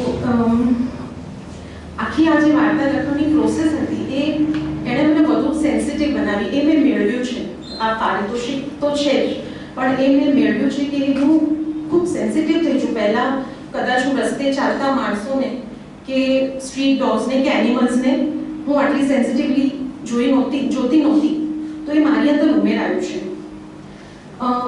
એક નવોદિત તરીકે સર હું એ પણ કન્ફેસ કરું છું, કદાચ આઈ મે બી રોંગ, મારું વાંચન કદાચ એટલું ઓછું હોય, પણ મને એવું લાગતું હતું કે મારી વાર્તા જે છે એ સુજ્ઞ વાચકો માટે નથી. એનો વિષય એવો છે કે કદાચ સુજ્ઞ વાચકોને પસંદ ન આવે, પણ સ્મિતા પારેખ જે આ મંચ છે કંદર્પ સર જેવા નિર્ણાયક, એમણે જ્યારે એને પ્રથમ પારિતોષિક 96 વાર્તાઓમાંથી એને પ્રથમ પારિતોષિક મળ્યું છે, તો એનો મને ખૂબ આનંદ છે. જો હું ખોટી પડીશું તેનો મને આનંદ છે. અને આ વાર્તા સાથે જે મને એક મોનેટરી ગેઇન થયો છે, જે મને ઇનામ મળ્યું છે, આ પહેલા પણ મને નવનીત સમર્પણનો તે અંકની જે શ્રેષ્ઠ વાર્તા હોય તેનું 5000 રૂપિયાનું ઇનામ મળ્યું છે. અને એનું મહત્વ મારા માટે જરાય ઓછું નથી, પણ જ્યારે આ સ્પર્ધામાં આટલી બધી વાર્તાઓ વચ્ચે જ્યારે એને શ્રેષ્ઠ વાર્તાનું ઇનામ મળ્યું છે, ત્યારે એનું મૂલ્ય મારા માટે ખૂબ વધારે છે. અને એનું મૂલ્ય હું એમને વેડફી દેવા નથી માંગતી. મારો રસ હંમેશા એજ્યુકેશન તરફ અને ક્રિએટિવિટી તરફ રહ્યો છે. તો એક સુરતની જ એક સંસ્થા છે જે ખૂબ બધા સરસ કાર્યો કરે છે, અલગ અલગ સામાજિક લક્ષી કાર્ય કરે છે. તેણે હમણાં એક એજ્યુકેશન રિલેટેડ કામ હાથમાં લીધું છે. આપણા જે ખેડૂત ભાઈ બહેનો છે તેમના છોકરાઓ જે સ્કૂલમાં ભણે છે, જ્યાં ખૂબ બધી સુવિધાઓ નથી, સામાન્ય સુવિધાઓથી પણ વંચિત છે ત્યાંના બાળકો, તો એક કર્તવ્ય ચેરિટેબલ ટ્રસ્ટ સુરતનું છે, એને હું આ મંચ પરથી આ રકમ આપવા એટલે એની ઘોષણા હું અહીંથી માત્ર એટલા માટે કરું છું કે જો તમે કોઈ એવી પ્રવૃત્તિ કરવા ઈચ્છતા હો તો તમને દિશા અને વધારે એ વિશે થોડી માહિતી મળે કે એક આવી સંસ્થા છે સુરતની જે આ રીતે કામ કરી રહી છે. તો એ એક કારણ છે કે હું અહીંથી એની ઘોષણા કરું છું કે 5000 રૂપિયાનું ઇનામ હું ત્યાં દેવા માંગુ છું. અને મારું અંગત અને મારું પ્રિય કારણ એ છે કે એ સંસ્થા મારી બાળ સખી ચલાવે છે. પહેલા ધોરણથી અમે સાથે ભણ્યા છીએ, વિશાખા આવી છે અને એ સંસ્થા ચલાવે છે. તો એ મારું અંગત કારણ છે. એ સિવાય હું કંઈ ભૂલતી ન હોઉં, બસ આટલું મારે કહેવું છે. Thank you so much. Thank you Rupaben. વાર્તાકારોના હૃદય પણ નિર્મળ હોય છે, આજે ખબર પડી રૂપાબેનના વક્તવ્યમાંથી આપણને. સરસ રૂપાબેન, તમને ખરેખર હૃદયપૂર્વકના અભિનંદન. અને હવે આપણે બાળ વાર્તા તરફ જઈએ. અત્યારે ભારતીબેન બોરડ આપણે ત્યાં એકવાર બાળ સ્પર્ધાના વિજેતા બન્યા અને બીજે વર્ષે નિર્ણાયક તરીકે આવેલા. એઓ સતત જજુમે છે કે બધા બાળ વાર્તા લખે, પણ બાળ વાર્તા સૌથી ઓછી લખાય છે. જ્યારે અંત સુધી મારી પાસે અહીંયા માંડ 14-15 બાળ વાર્તા આવી એટલે હું ગભરાઈને ભારતીબેનને મેસેજ કર્યો કે તું સૌરાષ્ટ્ર, અમરેલી બધા પંથકમાં રોજ જ લખવા માંગે કે બાળ વાર્તા મારે કમ્પલસરી જોઈએ સ્મિતા પારેખ ભણાય. એટલે જે હર જીવ જગાવી અમે એ બાજુ એ પંથકમાં, કારણ કે ત્યાં વધારે લખાય છે, આપણે બાજુ ઓછી લખાય છે. એટલે ત્યાંથી જે મારો આવ્યો પછી કંઈક 35-40 વાર્તા જેવી કંઈક વાર્તાઓ આવી, તો બી એટલો બધો સંતોષ વીરાબેનને નથી. તો ચાલો વીરાબેન પાસે સાંભળીએ કે એમ તેઓએ નિર્ણાયક તરીકે શું નોંધ લીધી બાળ વાર્તાઓમાં. આવો. મંચસ્થમાં અનુભવ અને સન્મુખસ્થ શ્રોતાજનો સૌને પ્રણામ સાથે આજે વાત કરું. પ્રજ્ઞાબેને હમણાં જે વાત કરી એ વાતને હું મારું સમર્થન આપું છું. આમ જોવા જઈએ ને તો બાળકનો જન્મ થાય પછી પ્રત્યેક સ્ત્રી સાહિત્યકાર છે એમ હું કહું છું. બાળક જન્મે પછી એને હાલરડાથી માંડીને પપ્પુ આવું થયું તેવું થયું સુઈ જા ને આમ કર, આ બધું ખરેખર વાસ્તવમાં શિશુ સાહિત્ય જ છે. હાલરડા છે, જોડકણા છે, જે કંઈ ગણો હોય, પણ પછી ક્રમશઃ શું થાય છે, બાળક જ્યારે ચાલતું થાય છે અને સ્કૂલમાં જાય છે ત્યાર પછી માતા લંચ બોક્સમાં ભરાઈ જાય છે અને એની આખી જિંદગી પછી એમાં સમેટાઈ જાય છે, પૂર્ણાહુતિ ત્યાં. એટલે બાળ વાર્તાઓ નથી લખાતી એ મારે મન ખેદની વાત છે. પહેલે તો હમણાં પ્રજ્ઞાને તો એ વાત ઉજાગર કરી, મારા પોતાના પણ આ દુઃખનું કારણ છે. અને હું પણ બાળ વાર્તા લખતા શીખી અને બાળ વાર્તાનું ચાલુ કરી લખવાનું.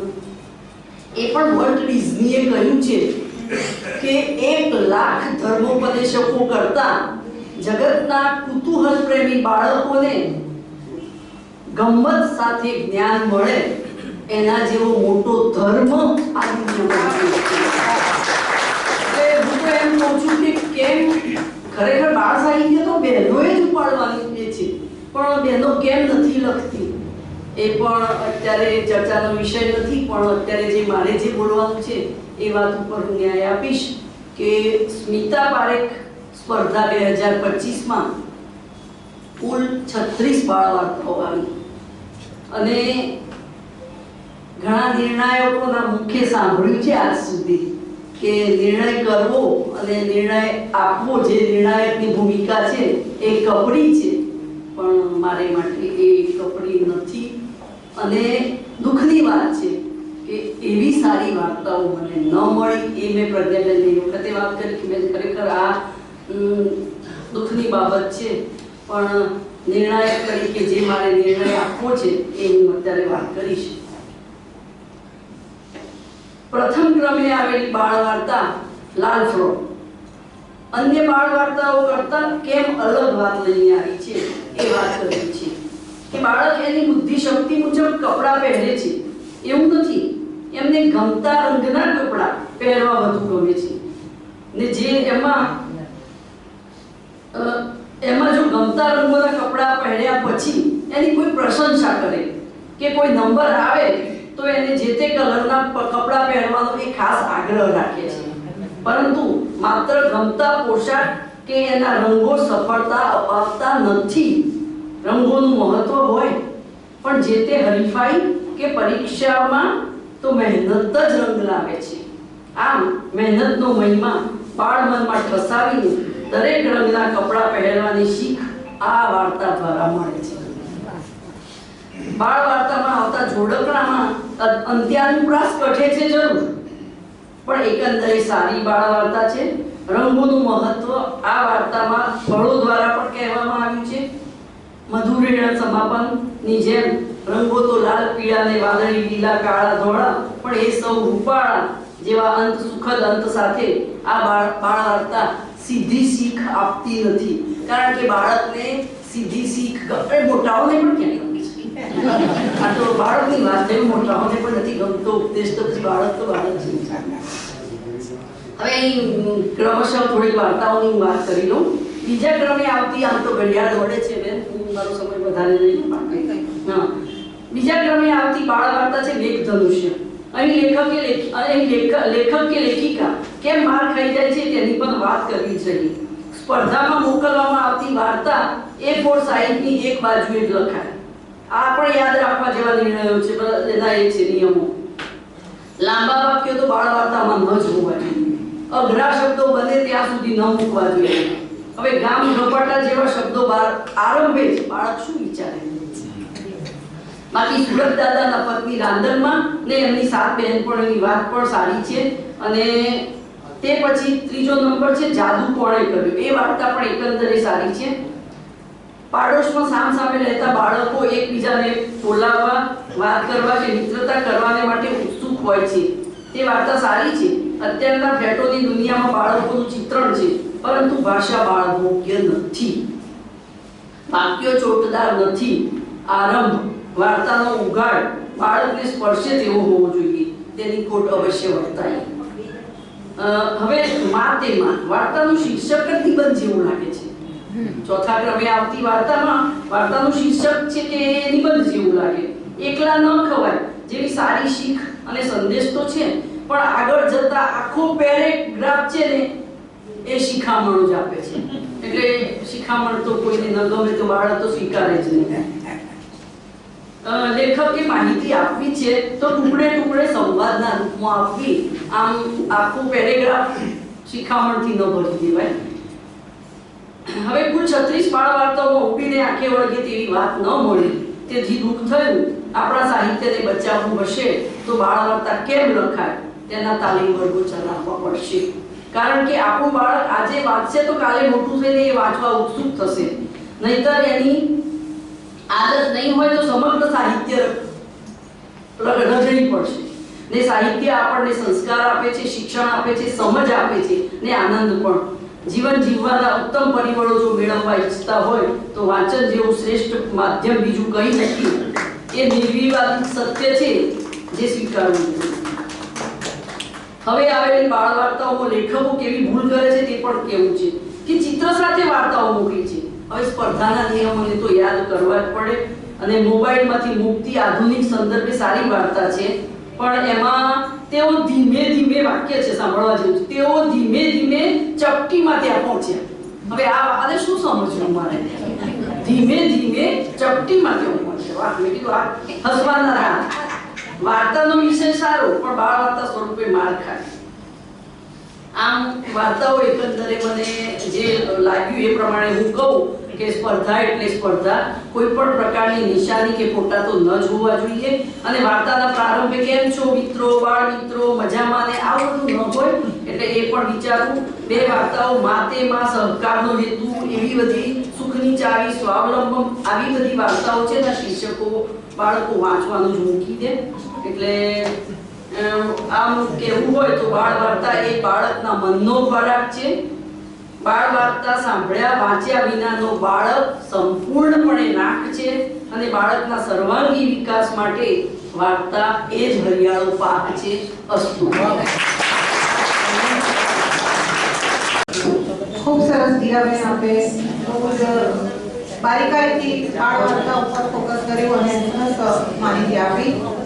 મિત્રો, હવે અલકાબેન ત્રિવેદી, જેમને આ વાર્તાનું પારિતોષિક મળ્યું લાલ ફ્રોક, તો લાલ ફ્રોક વિશે તો એમણે વાત કરી કે રંગોની વાત છે એની અંદર. હા, તો એ લાલ ફ્રોક જ્યારે અલકાબેનને જણાવ્યું કે આ તમારી વાર્તા આવે છે, એટલે ત્યારે એમને તરત જ કહી દીધું કે હા, હું આવી ગઈ છું. પછી કઈ ઇન્ડિગોની જે હડતાલ ને બધું ચાલુ થયું, એમાં એ અમેરિકાથી આવતા અટવાયા અને સતત મારા પર એની ખેદની લાગણીઓ કે મને વર્ષોથી સપનું જોયું હતું કે હું સ્મિતા પારેખની બાળ વાર્તાનું પારિતોષિક ક્યારે તો જીતીશ ને જઈશ જ સુરત એમ. કારણ કે મારા મિત્રોએ જેને જેને ઇનામો મળ્યા છે એમ કહેતા છે કે ત્યાં બહુ સરસ સમારોહ પણ થાય છે, એટલે મને તમારા સમારોહમાં એવોર્ડ લેવો તો હું રહી ગઈ એમ છે. પણ પછી ને એટલો બધો એની મોટી રકમ હતી એમ કે જો કોઈ એમાં ફ્લાઇટમાં આવતો તો કે મને નહીં પોસાશે, એટલે એમના મિત્ર ભરતભાઈ મારુને આ લેવા માટે કદાચ ગીરાબેનને વિનંતી કરીશ કે ભરતભાઈ મારુને આપણે આ પારિતોષિક આપીએ છીએ અને એ અમદાવાદ પહોંચશે મારી ક્રિસ્ટી દ્વારા રામભાઈ સાથે. જોરદાર તાળીઓથી વધાવી લઈએ.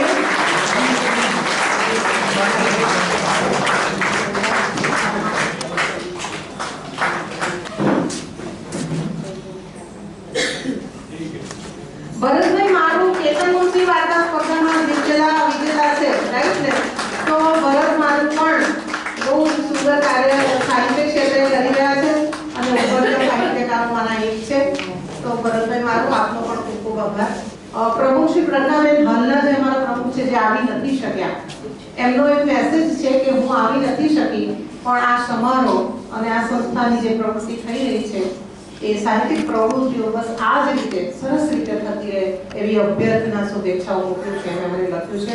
અને આપણે હવે આગળ વધીએ અને હવે કવિતા સ્પર્ધાના નિર્ણાયક વિશે ટૂંકમાં વાત કરીશ. તો છેલ્લા 35 વર્ષોથી કિરણસિંહ ચૌહાણ સાહિત્ય સર્જન કરતા આવ્યા છે.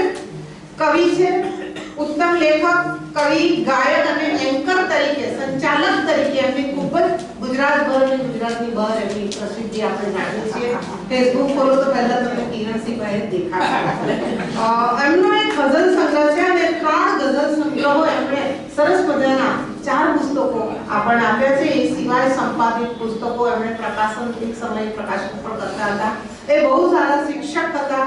તો આ બધો જો એ જોઈએ આપણે 35 વર્ષનો, તો એની અંદર એક સાહિત્યકાર, એક ઉત્તમ વક્તા, લેખક, કવિ અને સંપાદક કહી શકાય એમને. અને એમને જે એવોર્ડ મળ્યા છે, શ્રેષ્ઠ award Shaida award, Harindra Dave award, Swararatna award, Kalaratna award, doctor Dilip Modi Srujan award, Pankaj Kapada inspiration award, Sahitya Akademi award સહિત કુલ 7 મોટા એવોર્ડ એમને પ્રાપ્ત થયા. સંગીત ક્ષેત્રે પણ સક્રિય છે. ગુજરાતી ફિલ્મોના ગીતો એમણે લખ્યા છે, સંવાદો પણ લખ્યા છે, અઢળક કાર્યક્રમોના સંચાલકો એમણે સંચાલનો કરતા આવ્યા છે અને કરી રહ્યા છે.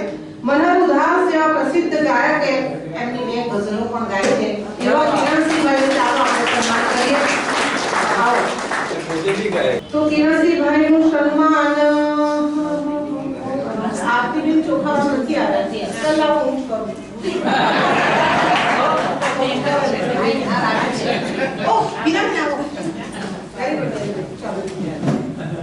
હિનાબેનને વિનંતી કરે કે હિનાબેન પ્લીઝ આવી જાઓ. હિનાબેન નાયક, ઉપપ્રમુખ શ્રી હિનાબેન નાયક.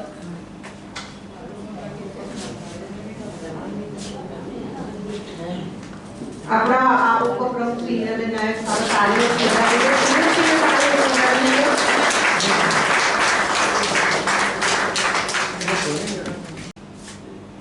પોતાના સર્જન અને સ્વભાવની સરળતા અને વાણી વર્તનની વિનમ્રતા થકી આજે પણ જેઓ આપણી સ્મૃતિઓમાં જીવંત છે એવા કવયત્રી વાર્તાકાર સ્મિતા પારેખની સ્મૃતિમાં છેલ્લા 14 વર્ષથી પ્રતિવર્ષ યોજાતું સ્મિતા પર્વ અને એ અંતર્ગત થતી વિવિધ સાહિત્યિક સ્પર્ધાઓનું સુચારું આયોજન કરનાર અખિલ હિન્દ મહિલા પરિષદ વાચક મંચના કન્વીનર પ્રજ્ઞાબેન વશી અને આ સમગ્ર ઉપક્રમ માટે દિલથી સહયોગ આપનાર કિશોરભાઈ પારેખ સૌને હું બિરદાવું છું અને તમામ સ્પર્ધાના વિજેતાઓને દિલથી અભિનંદન પાઠવું છું.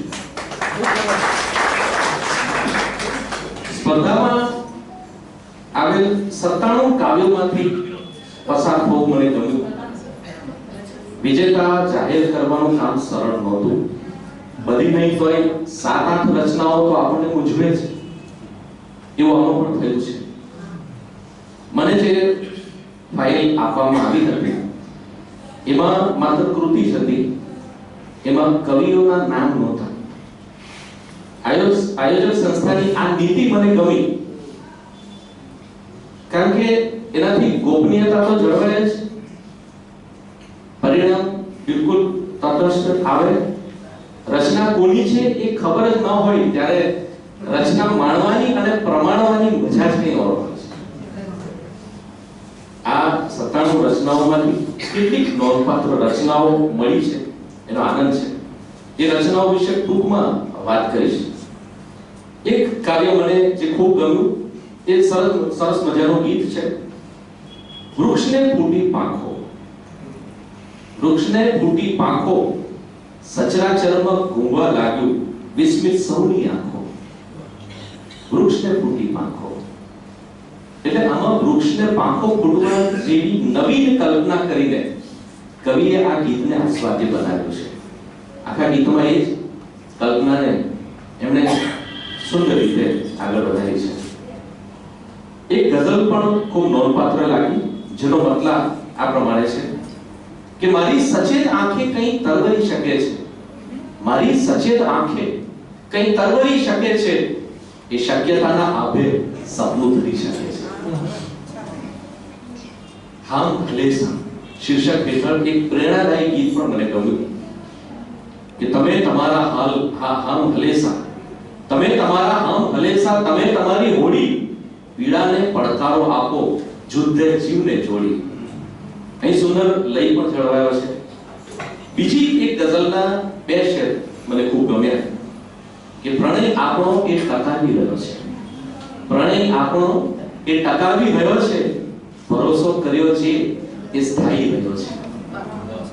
પ્રણય આપણો એ ટકાવી રહ્યો છે, ભરોસો કર્યો છે એ સ્થાયી રહ્યો છે. ને બીજું સુખ ના આવી શકે એની તોલે, બીજું સુખ ના આવી શકે એની તોલે, પ્રણયમાં સમય ધીમો ચાલી રહ્યો છે. બધું એક ગઝલે મને પોતાની પાસે અટકાવ્યો. એનો મતલબ અને એક શેર જોઈએ કે જંખનાની વાત જ્યાં પૂરી થશે, જંખનાની વાત જ્યાં પૂરી થશે, આપણી આ જાત્રા પૂરી થશે. જંખનાની વાત જ્યાં પૂરી થશે, આપણી આ જાત્રા પૂરી થશે. ને સત્યની સન્મુખ થાશો જે દિવસ, સત્યની સન્મુખ થાશો જે દિવસ, આપણે સૌ ધારણા પૂરી થશે. સ્પર્ધામાં આવેલી તમામ રચનાઓમાંથી પસાર થતા કેટલીક રચનાઓમાં લય, શૈથિલ્ય, છંદદોષ અને અછાંદસતા નામે સાધારણ ફકરા પણ જોવા મળ્યા. એટલે સ્પર્ધામાં જ્યારે રચના મોકલીએ ત્યારે એ મજબૂત હોવી ખૂબ જરૂરી છે. એનો એ વિજેતા થાય કે ન થાય, પણ કોઈ એ આપણી તમામ રચનાઓનું પ્રતિનિધિત્વ કરે છે.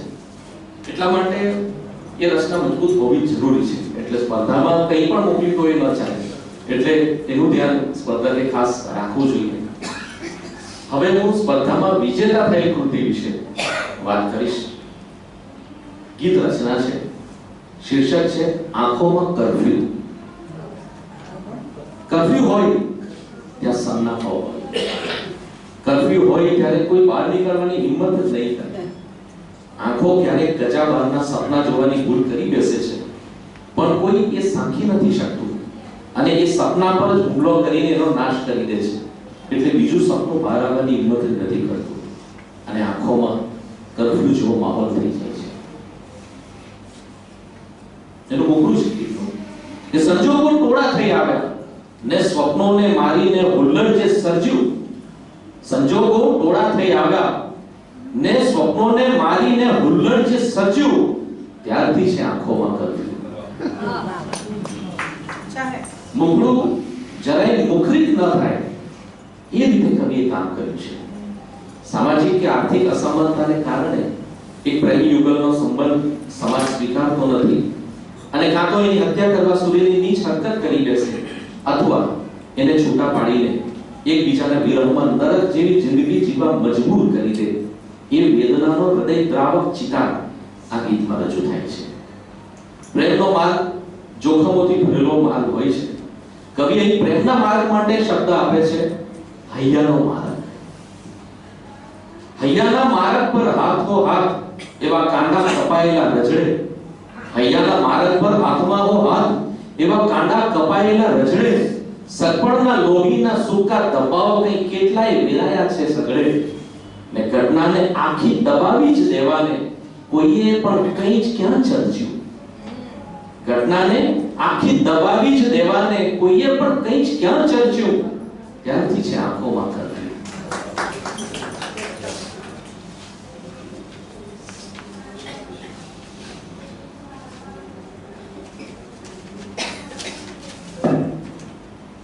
પ્રેમી યુગલ એકમેકને મળે છે ત્યારે એમને અને એમના સંબંધને બદનામ કરવા માટે તો આખું ગામ જાત જાતની વાતો કરે, પણ સમાજની કે ખાનદાનની ઇજ્જતના બહાના હેઠળ એમને અલગ કરી દેવાય છે. પછી એમણે જે વેદના ભોગવવી પડે છે એની ચર્ચા કોઈ નથી કરતું. ક્યારેક સામ દામ દંડ ભેદ બધું કરવા છતાં પ્રેમી યુગલ જુદું ન થાય ત્યારે એને સાવ એકલું પાડીને સહાય લાચાર બનાવી દેવાય છે. એ બધું પણ સમાજમાં જોવા મળે છે. એટલે જ કવિએ બીજા અંતરામાં લખ્યું હશે કે ઈચ્છાઓ રહેતી હતી આપણી જે ઘરમાં એ મન થઈ ગયું છે ધુમાડો. ઈચ્છાઓ રહેતી હતી આપણી જે ઘરમાં એ મન થઈ ગયું છે ધુમાડો. ભીતર નગર સૌને સુનસામ લાગે પણ પાડે છે કેવી રાડો. પછીની પંક્તિમાં કવિએ જે વાત કરી છે એ આપણી આંખો ખોલી નાખવા માટે સક્ષમ છે. કવિ લખે છે કે ટેકો સમજતા હતા જેને એ સગડુએ ટોળાની માફક જ વર્ત્યું. ટેકો સમજતા હતા જેને એ સગડુએ ટોળાની માફક જ વર્ત્યું, ત્યારથી છે આંખોમાં કર્ફ્યુ. આવો કાળનો વિશ્વાસઘાત થાય પછી આંખોમાં જે સન્નાટો, જે કર્ફ્યુ વર્તાય છે એ સ્તબ્ધતાનો કર્ફ્યુ છે. આ રચના એના વ્યાવર્તક લક્ષણોને તો જાળવે જ છે. જેમ કે ગીત રચના છે તો એ મુજબ મુખડું અને અંતરા સરસ રીતે લખાયા છે. ગીત માટે જરૂરી એવા લય, પ્રાસ અને ગીતને અનુરૂપ શબ્દોની પસંદગી બધું જ જળવાયું છે. પણ આ ઉપરાંત આ ગીતની એક ખાસિયત એ છે કે એ માનવ સમાજને સ્પર્શતા એક મહત્વના વિષયને એક વર્ષોથી ગુંગળાતી વેદનાને વાચા આપે છે. કોઈ પણ કૃતિ માનવ સમાજ માટે કેટલું મહત્વ ધરાવે છે એ પણ હું ખાસ જોઉં છું, અને એ બાબતમાં આ ગીત બીજી બધી રચનાઓ કરતા આગળ નીકળી જાય છે. ગીતના સર્જક શ્રી અર્પણ ક્રિસ્ટીને ખૂબ ખૂબ અભિનંદન અને વિનાયક તરીકે સેવાની તક આપવા બદલ અખિલ મહિલા પરિષદ અને વાચક મંચનો આભાર. પોતાના સર્જન અને સ્વભાવની સરળતા અને વાણી વર્તનની વિનમ્રતા થકી આજે પણ જેઓ આપણી સ્મૃતિઓમાં જીવંત છે એવા કવયત્રી વાર્તાકાર સ્મિતા પારેખની સ્મૃતિમાં છેલ્લા 14 વર્ષથી પ્રતિવર્ષ યોજાતું સ્મિતા પર્વ અને એ અંતર્ગત થતી વિવિધ સાહિત્યિક સ્પર્ધાઓનું સુચારું આયોજન કરનાર અખિલ હિન્દ મહિલા પરિષદ વાચક મંચના કન્વીનર પ્રજ્ઞાબેન વશી અને આ સમગ્ર ઉપક્રમ માટે દિલથી સહયોગ આપનાર કિશોરભાઈ પારેખ સૌને હું બિરદાવું છું અને તમામ સ્પર્ધાના વિજેતાઓને દિલથી અભિનંદન પાઠવું છું. સ્પર્ધામાં આવેલ 97 કાવ્યોમાંથી પસાર થવું મને ગમ્યું. વિજેતા જાહેર કરવાનું કામ સરળ નહોતું. બધી નહીં તોય 7-8 રચનાઓ તો આપણને મૂંઝવે છે, એવું આમાં પણ થયું છે. મને જે ફાઇલ આપવામાં આવી હતી એમાં માત્ર કૃતિ જ હતી, એમાં કવિઓના નામ નહોતા. આયોજક સંસ્થાની આ નીતિ મને ગમી, કારણ કે એનાથી ગોપનીયતા તો જળવાય જ, પરિણામ બિલકુલ તટસ્થ આવે. રચના કોની છે એ ખબર જ ન હોય ત્યારે રચના માણવાની અને પ્રમાણવાની મજા જ કંઈ ઓર હોય છે. આ 97 રચનાઓમાંથી કેટલીક નોંધપાત્ર રચનાઓ મળી છે એનો આનંદ છે. એ રચનાઓ વિશે ટૂંકમાં વાત કરીશ. એક કાવ્ય મને જે ખૂબ ગમ્યું, એ સરસ મજાનું ગીત છે. વૃક્ષને ફૂટી પાંખો, વૃક્ષને ફૂટી પાંખો, સચરાચરમાં ઘૂંઘવા લાગ્યું વિસ્મિત સૌની આંખો. વૃક્ષને ફૂટી પાંખો એટલે આમાં વૃક્ષને પાંખો ફૂટવા જેવી નવીન કલ્પના કરીને કવિએ આ ગીતને આસ્વાદ્ય બનાવ્યું છે. આખા ગીતમાં એ જ કલ્પનાને એમણે સુંદર રીતે આગળ વધારી છે. એક ગઝલ પણ ખૂબ નોંધપાત્ર લાગી, જેનો મતલબ આ પ્રમાણે છે કે મારી સચેત આંખે કંઈ તરવરી શકે છે, મારી સચેત આંખે કંઈ તરવરી શકે છે, એ શક્યતાના આભે સપનું ધરી શકે છે. હામ હલેસા શીર્ષક હેઠળ એક પ્રેરણાદાયી ગીત પણ મને ગમ્યું કે તમે તમારા હામ હલેસા, તમે તમારા હામ હલેસા, તમે તમારી હોડી, પીડાને પડકારો આપો, જુદ્ધે જીવને જોડી. અહીં સુંદર લય પણ જળવાયો છે. બીજી એક ગઝલના 2 શેર મને ખૂબ ગમ્યા કે પ્રણય આપણો એ ટકાવી રહ્યો છે, પ્રણય આપણો એ ટકાવી રહ્યો છે, ભરોસો કર્યો છે એ સ્થાયી રહ્યો છે. પ્રણય આપણો એ ટકાવી રહ્યો છે, ભરોસો કર્યો છે એ સ્થાયી રહ્યો છે. ને બીજું સુખ ના આવી શકે એની તોલે, બીજું સુખ ના આવી શકે એની તોલે, પ્રણયમાં સમય ધીમો ચાલી રહ્યો છે. બધું એક ગઝલે મને પોતાની પાસે અટકાવ્યો. એનો મતલબ અને એક શેર જોઈએ કે જંખનાની વાત જ્યાં પૂરી થશે, જંખનાની વાત જ્યાં પૂરી થશે, આપણી આ જાત્રા પૂરી થશે. જંખનાની વાત જ્યાં પૂરી થશે, આપણી આ જાત્રા પૂરી થશે. ને સત્યની સન્મુખ થાશો જે દિવસ, સત્યની સન્મુખ થાશો જે દિવસ, આપણે સૌ ધારણા પૂરી થશે. સ્પર્ધામાં આવેલી તમામ રચનાઓમાંથી પસાર થતા કેટલીક રચનાઓમાં લય, શૈથિલ્ય, છંદદોષ અને અછાંદસતા નામે સાધારણ ફકરા પણ જોવા મળ્યા. એટલે સ્પર્ધામાં જ્યારે રચના મોકલીએ ત્યારે એ મજબૂત હોવી ખૂબ જરૂરી છે. એનો એ વિજેતા થાય કે ન થાય, પણ તો એ આપણી તમામ રચનાઓનું પ્રતિનિધિત્વ કરે છે. એટલા માટે એ રચના મજબૂત હોવી જરૂરી છે. એટલે સ્પર્ધામાં કંઈ પણ મોકલી તો એ ન ચાલે. એટલે એનું ધ્યાન સ્પર્ધકે ખાસ રાખવું જોઈએ. હવે હું સ્પર્ધામાં વિજેતા થયેલ કૃતિ વિશે વાત કરીશ. ગીત રચના છે, શીર્ષક છે આંખોમાં કર્ફ્યુ.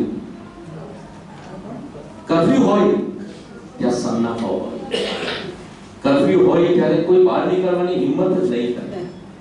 આંખો ક્યારેક ગજા બહારના સપના જોવાની ભૂલ કરી બેસે છે, પણ કોઈ એ સાંખી નથી શકતું અને એ સપના પર જ હુમલો કરીને એનો નાશ કરી દે છે. એટલે બીજું સપનું બહાર આવવાની હિંમત જ નથી કરતું અને આંખોમાં કર્ફ્યુ જેવો માહોલ થઈ જાય છે. એનું મોકલું છે કેટલું કે સંજોગો ટોળા થઈ આવ્યા ને સ્વપ્નોને મારીને હુલ્લડ જે સર્જ્યું. સંજોગો ટોળા થઈ આવ્યા ને સ્વપ્નોને મારીને હુલ્લડ જે સર્જ્યું, ત્યારથી છે આંખોમાં કર્ફ્યુ. મોકલું જરાય મુખરિત ન થાય એ રીતે કવિએ કામ કર્યું છે. સામાજિક કે આર્થિક અસમાનતાને કારણે એક પ્રેમી યુગલનો સંબંધ સમાજ સ્વીકારતો નથી અને કાં તો એની હત્યા કરવા સુધીની નીચ હરકત કરી બેસે અથવા એને છૂટા પાડીને એકબીજાના વિરહમાં નરક જેવી જિંદગી જીવવા મજબૂર કરી દે, એ વેદનાનો હૃદયદ્રાવક ચિતાર આ ગીતમાં રજૂ થાય છે. પ્રેમનો માર્ગ જોખમોથી ભરેલો માર્ગ હોય છે. કવિ અહીં પ્રેમના માર્ગ માટે શબ્દ આપે છે હૈયાનો માર્ગ. હૈયાના માર્ગ પર હાથો હાથ એવા કાંડા કપાયેલા રજડે. હૈયાના માર્ગ પર હાથમાં હો હાથ એવા કાંડા કપાયેલા રજડે. સગપણના લોહીના સૂકા દબાવ કઈ કેટલાય વેરાયા છે સગડે. ને ઘટનાને આખી દબાવી જ દેવાને કોઈએ પણ કંઈ જ ક્યાં ચર્ચ્યું. ઘટનાને આખી દબાવી જ દેવાને કોઈએ પણ કંઈ જ ક્યાં ચર્ચ્યું, ત્યારથી છે આંખોમાં કર્ફ્યુ.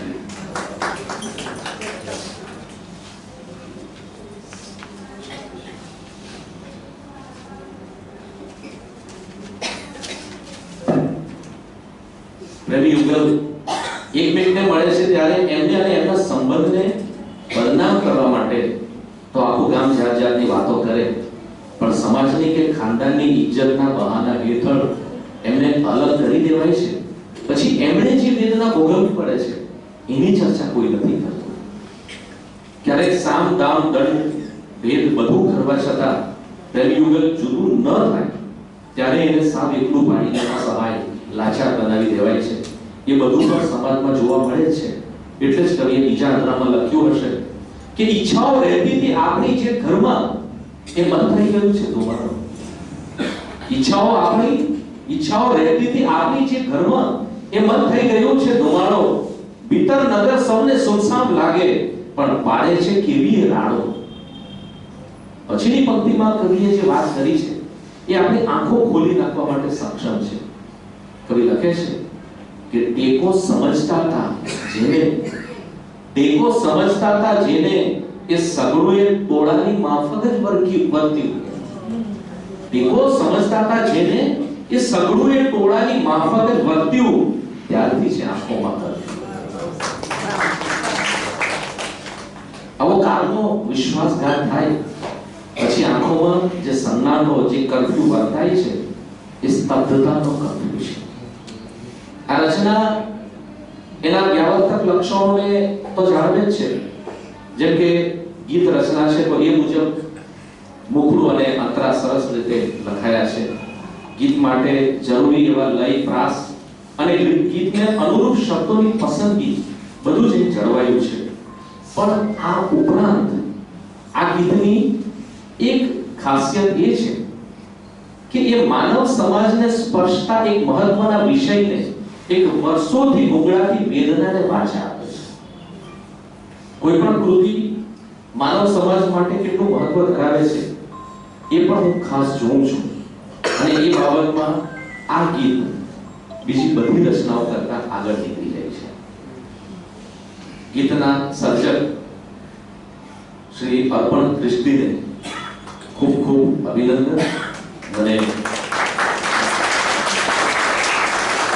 નિર્ણાયક તરીકે સેવાની તક આપવા બદલ અખિલ મહિલા પરિષદ અને વાચક મંચનો આભાર. ખૂબ ખૂબ આભાર કિરણસિંહભાઈ. અને હવે અર્પણ દૃષ્ટિને નિર્ણાયક શ્રી કિરણસિંહ ચૌહાણ એવોર્ડ આપશે. રોકડ પુરસ્કાર 5000 નો અને મોમેન્ટો આપીને એનું સન્માન કરશે. આવો અર્પણ દૃષ્ટિ.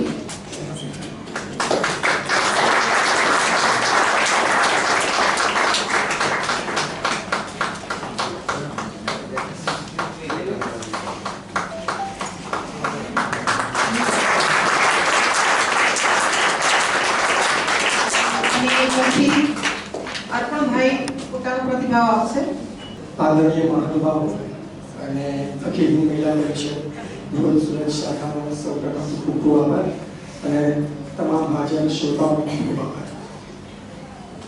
આમ તો ઘણી માઇક પર બોલવાનું થતું નથી, બહુ જવાઈ થાય છે, પરંતુ આ ગીત વિશે થોડી વાત એટલે કરવી છે કે કિરણ સરે તો આખું ગીત ઉઘાડી આપ્યું છે. એની પાછળની લાગણી કે જે એની પાછળનો વિચાર પ્રોપરલી ગયો એમણે. મારી એ સિવાયની મારી સફરની જો વાત કરું તો લગભગ 2002-2004થી જોડકના ટાઈપ કવિતાઓ લખવાનું ચાલુ કર્યું હતું. પછી અમુક સિનિયર કવિઓનો સાથ મળતો ગયો અને ગીત ગઝલ એ બધું લખતા ગયા. તો આ ક્ષણે અહીં જ્યાં સ્મિતા પારેખ સાહિત્ય લેખન સ્પર્ધા કે જે 14 વર્ષથી ચાલે છે, આટલી પ્રતિષ્ઠિત પ્રતિયોગિતા કહેવાય છે, આ મંચ પર અત્યારે જો હાજર છું તો સૌથી પહેલો આભાર તો કવિતાનો માનું છું કે કવિતા મને એનો હાથ પકડીને અહીંયા સુધી લઈ આવી છે. આ ગીત પાછળનું જે વિચાર બિંદુ હતો એ આ જ હતો કે સમાજમાં ઇવન મારા પોતાના અંગત મિત્ર વર્તુળમાં એવા ઘણા બધા લોકોને જોયા હોય કે ક્યાંક જુદાઓ હોય અને સામાજિક આર્થિક અથવા ધાર્મિક અસમાનતાના કારણે ના જોડાઈ શક્યા હોય. પછી તો કેવું થાય છે કે એકવાર લગ્ન જીવન શરૂ થઈ જાય પછી તો બધું ધીમે ધીમે ગોઠવાતું જાય. આપણા વડવાઓ એવું કહેતા કે એકવાર લગ્ન કરી લો પછી પ્રેમ આપોઆપ થઈ જાય. પણ એ પ્રેમ અને એડજસ્ટમેન્ટમાં ઘણો મોટો ફરક હોય છે અને ઘણા યુગલો તમે જુઓ તો એમ લાગે કે ક્યારેક ક્યારેક ખાલી એક્ટિંગ કરીને જીવતા હોય છે. અને એની પાછળનું કારણ આવું હોય છે કે એકવાર આંખોમાં કર્ફ્યુ લાગી જાય પછી આંખ કોઈ સ્વપ્ન કે કોઈ લાગણી માટે લાયક રહેતી નથી. તો આવા કેટલા અવનવા આપણે આવા કિસ્સાઓ સાંભળતા જોઈએ છીએ સમાજમાં. ઇવન ઓનર કિલિંગ વિશે કિરણ સરે જે વાત કરી, આ જ્યારે વિચાર આવ્યો, આ જે અનુભવ્યું જોતો ત્યારે એક જ મહિનામાં 2 સમાચાર ઓનર કિલિંગના આવ્યા. અલગ અલગ જ્ઞાતિ કે ધર્મના યુગલોને એમના જ પરિવારે મારી નાખ્યા હોય, હત્યા કરી હોય. ચર્ચા પણ છે ન્યૂઝમાં, એ બધું આવતું રહે છે, પણ એ પછી કેવું થાય છે કે ભૂલાઈ જાય છે અને એ સતત આ પ્રક્રિયા આઈ ગેસ કે સદીઓથી કદાચ ચાલતી આવી છે. અને જો આપણા 21મી સદીમાં પણ જો આ ક્રિયાઓ ચાલતી હોય તો એ સમાજમાં કંઈક કશું ખૂટે છે એ હું દ્રઢપણે માનું છું. અને આ બધી જ વેદનાઓ જે હતી એ આ ગીતમાં પ્રસ્તુત કરી અને સર સુધી પહોંચી અને આપ સૌએ આ કવિતાને આ ગીતને આ પુરસ્કાર માટે લાયક બન્યું એ બદલ આપ સૌનો આભાર. Thank you very much. આપનો અને હવે સમારોહના અધ્યક્ષ ડોક્ટર દક્ષેશભાઈ ઠાકર પોતાનું ઉદ્બોધન આપશે. શબ્દના વાહકો અને શબ્દના ચાહકો, જે સુરતે મને સ્વીકાર્યો અને જે તાપીએ મને મોટો કર્યો છે, એ તાપીની માટીને હું નતમસ્તકે વંદન કરું છું.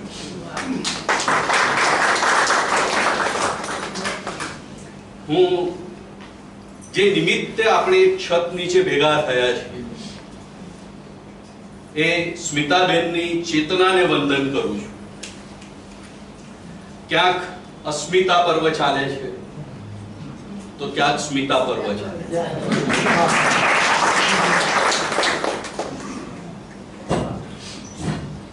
પેલું બંધ થયું જો જો જો વૃત્તિ હોય તો પ્રવૃત્તિ થતી હોય છે. એટલે પ્રવૃત્તિમાં વૃત્તિ શબ્દ નિહિત છે.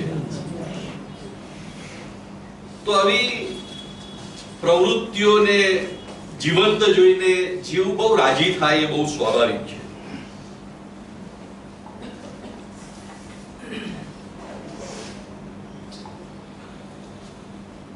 કવિ મણિલાલ હ પટેલની પંક્તિઓ મને યાદ આવે છે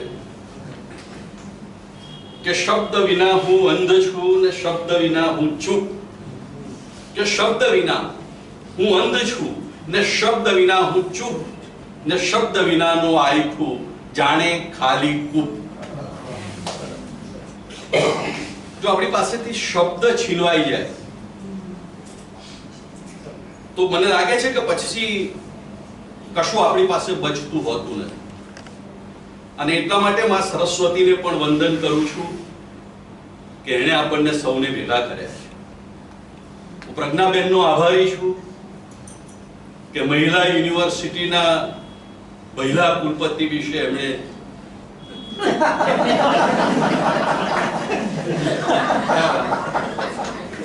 સરસ રીતે વાતને મૂકી આપી. આવી નાની નાની પ્રવૃત્તિઓ જોઈને મેં કહ્યું એમ જીવ રાજી થાય છે. જો કે હું માનું છું કે સાહિત્ય એ સ્પર્ધાનો વિષય નથી. સાહિત્ય બેઝિકલી આનંદનો વિષય છે, નિજાનંદનો વિષય છે. પણ એ પ્રવૃત્તિને વેગ આપવા માટે આ પ્રકારની સ્પર્ધાઓ થાય એ બહુ સ્વાભાવિક છે. અને મેં કહ્યું એમ આવી નાની નાની પ્રવૃત્તિઓ જોઈને મન રાજી એટલા માટે થાય, એટલે કવિ મારો કહે છે કે આપણે તો એટલામાં રાજી. હવે બહુ મોટી મોટી વાતોમાં રાજી થવાનું ઓછું થતું જાય છે. અને ગીતમાં તો કહ્યું છે કે બડી બડી ખુશી હૈ છોટી છોટી બાતો મેં. આપણે બહુ મોટી મોટી વાતોમાં ખુશી સુખ શોધીએ છીએ ને, અને નાની નાની વાતોનું સુખ આપણી પાસેથી છટકી જાય છે. એટલે પેલો કવિ કહે છે કે આપણે તો એટલામાં રાજી, જંગલમાં ક્યાંક હજી કૂપળ ફૂટે છે એક તાજી, આપણે તો એટલામાં રાજી. પ્રજ્ઞાબેન, મને લાગે છે કે આ કૂપળ ફૂટવાની તમારી પ્રવૃત્તિ માટે હું મારો અંગત રીતે અને શબ્દના એક પ્રેમી તરીકે મારા આનંદને હું આપ સમક્ષ વહેંચું છું. હું કોઈ સલાહ નહીં આપું અને જીવદયામાં માનું છું એટલે બહુ લાંબુ પણ નહીં બોલું. અને સલાહ તો એટલા માટે નથી આપતો કેમ કે હવે આપવા જેવું એટલું જ બચ્યું છે બધા પાસે. અને આજકાલ તો એવું બને છે દીપકભાઈ કે બીજા પાસેથી ઉછીની બીડી માંગીને પીનારો માણસ સિગારેટ કેવી રીતે પી શકાય એની સલાહ આપે. અરવિંદભાઈ, સલાહનું આવું છે. એટલે આપણે માડી વાળ્યું કે આમાં બહુ જવા જેવું નથી, આપણે દેશ આપણો નથી. પણ આ નિમિત્તે મને જે જગાએ બેસાડ્યો એની ભૂમિકા મારે રજૂ કરવાની.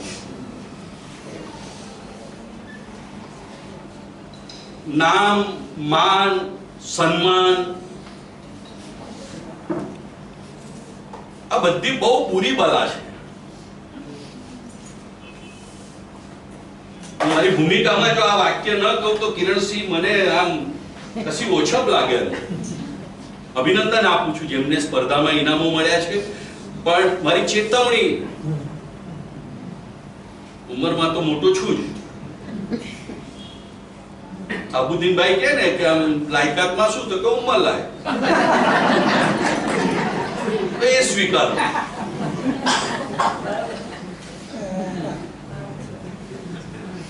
તો મારે એક ચેતવણી રૂપે આટલું કહેવાનું છે કે તમે શ્રેષ્ઠ છો માટે જ આપ્યું હશે એવું હું માનવા તૈયાર નથી. જે આવ્યું એમાં શ્રેષ્ઠ છે, પણ શ્રેષ્ઠતમ થવાની શક્યતાઓ પડેલી છે.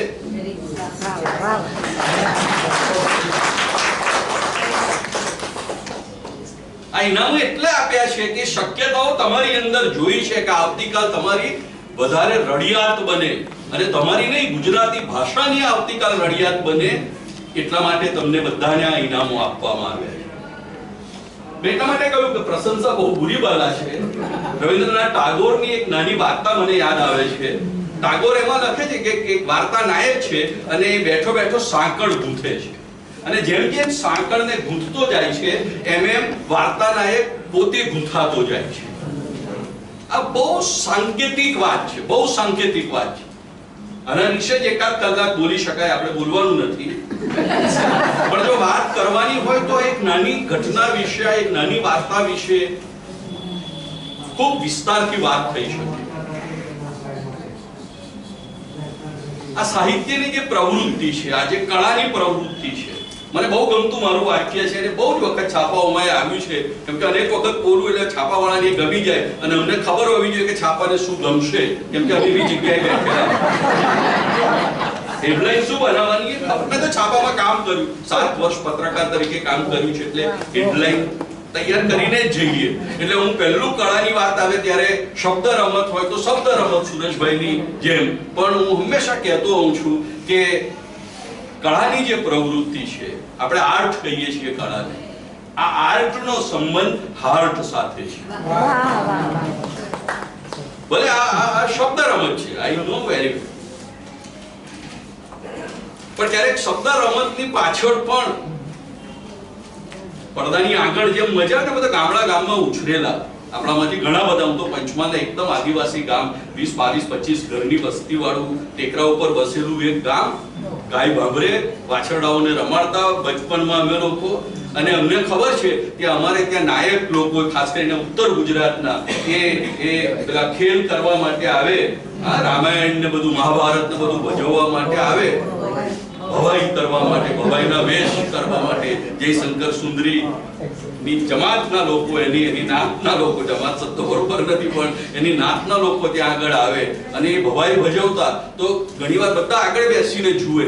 એક વખત મને એમ તો જરા પાછળ જઈએ, પડદાની પાછળ, આ રાત્રે ભવાઈ ચાલતી હતી અને પડદાની પાછળ જઈને જોયું તો શ્રીરામ બીડી ફૂંકતા.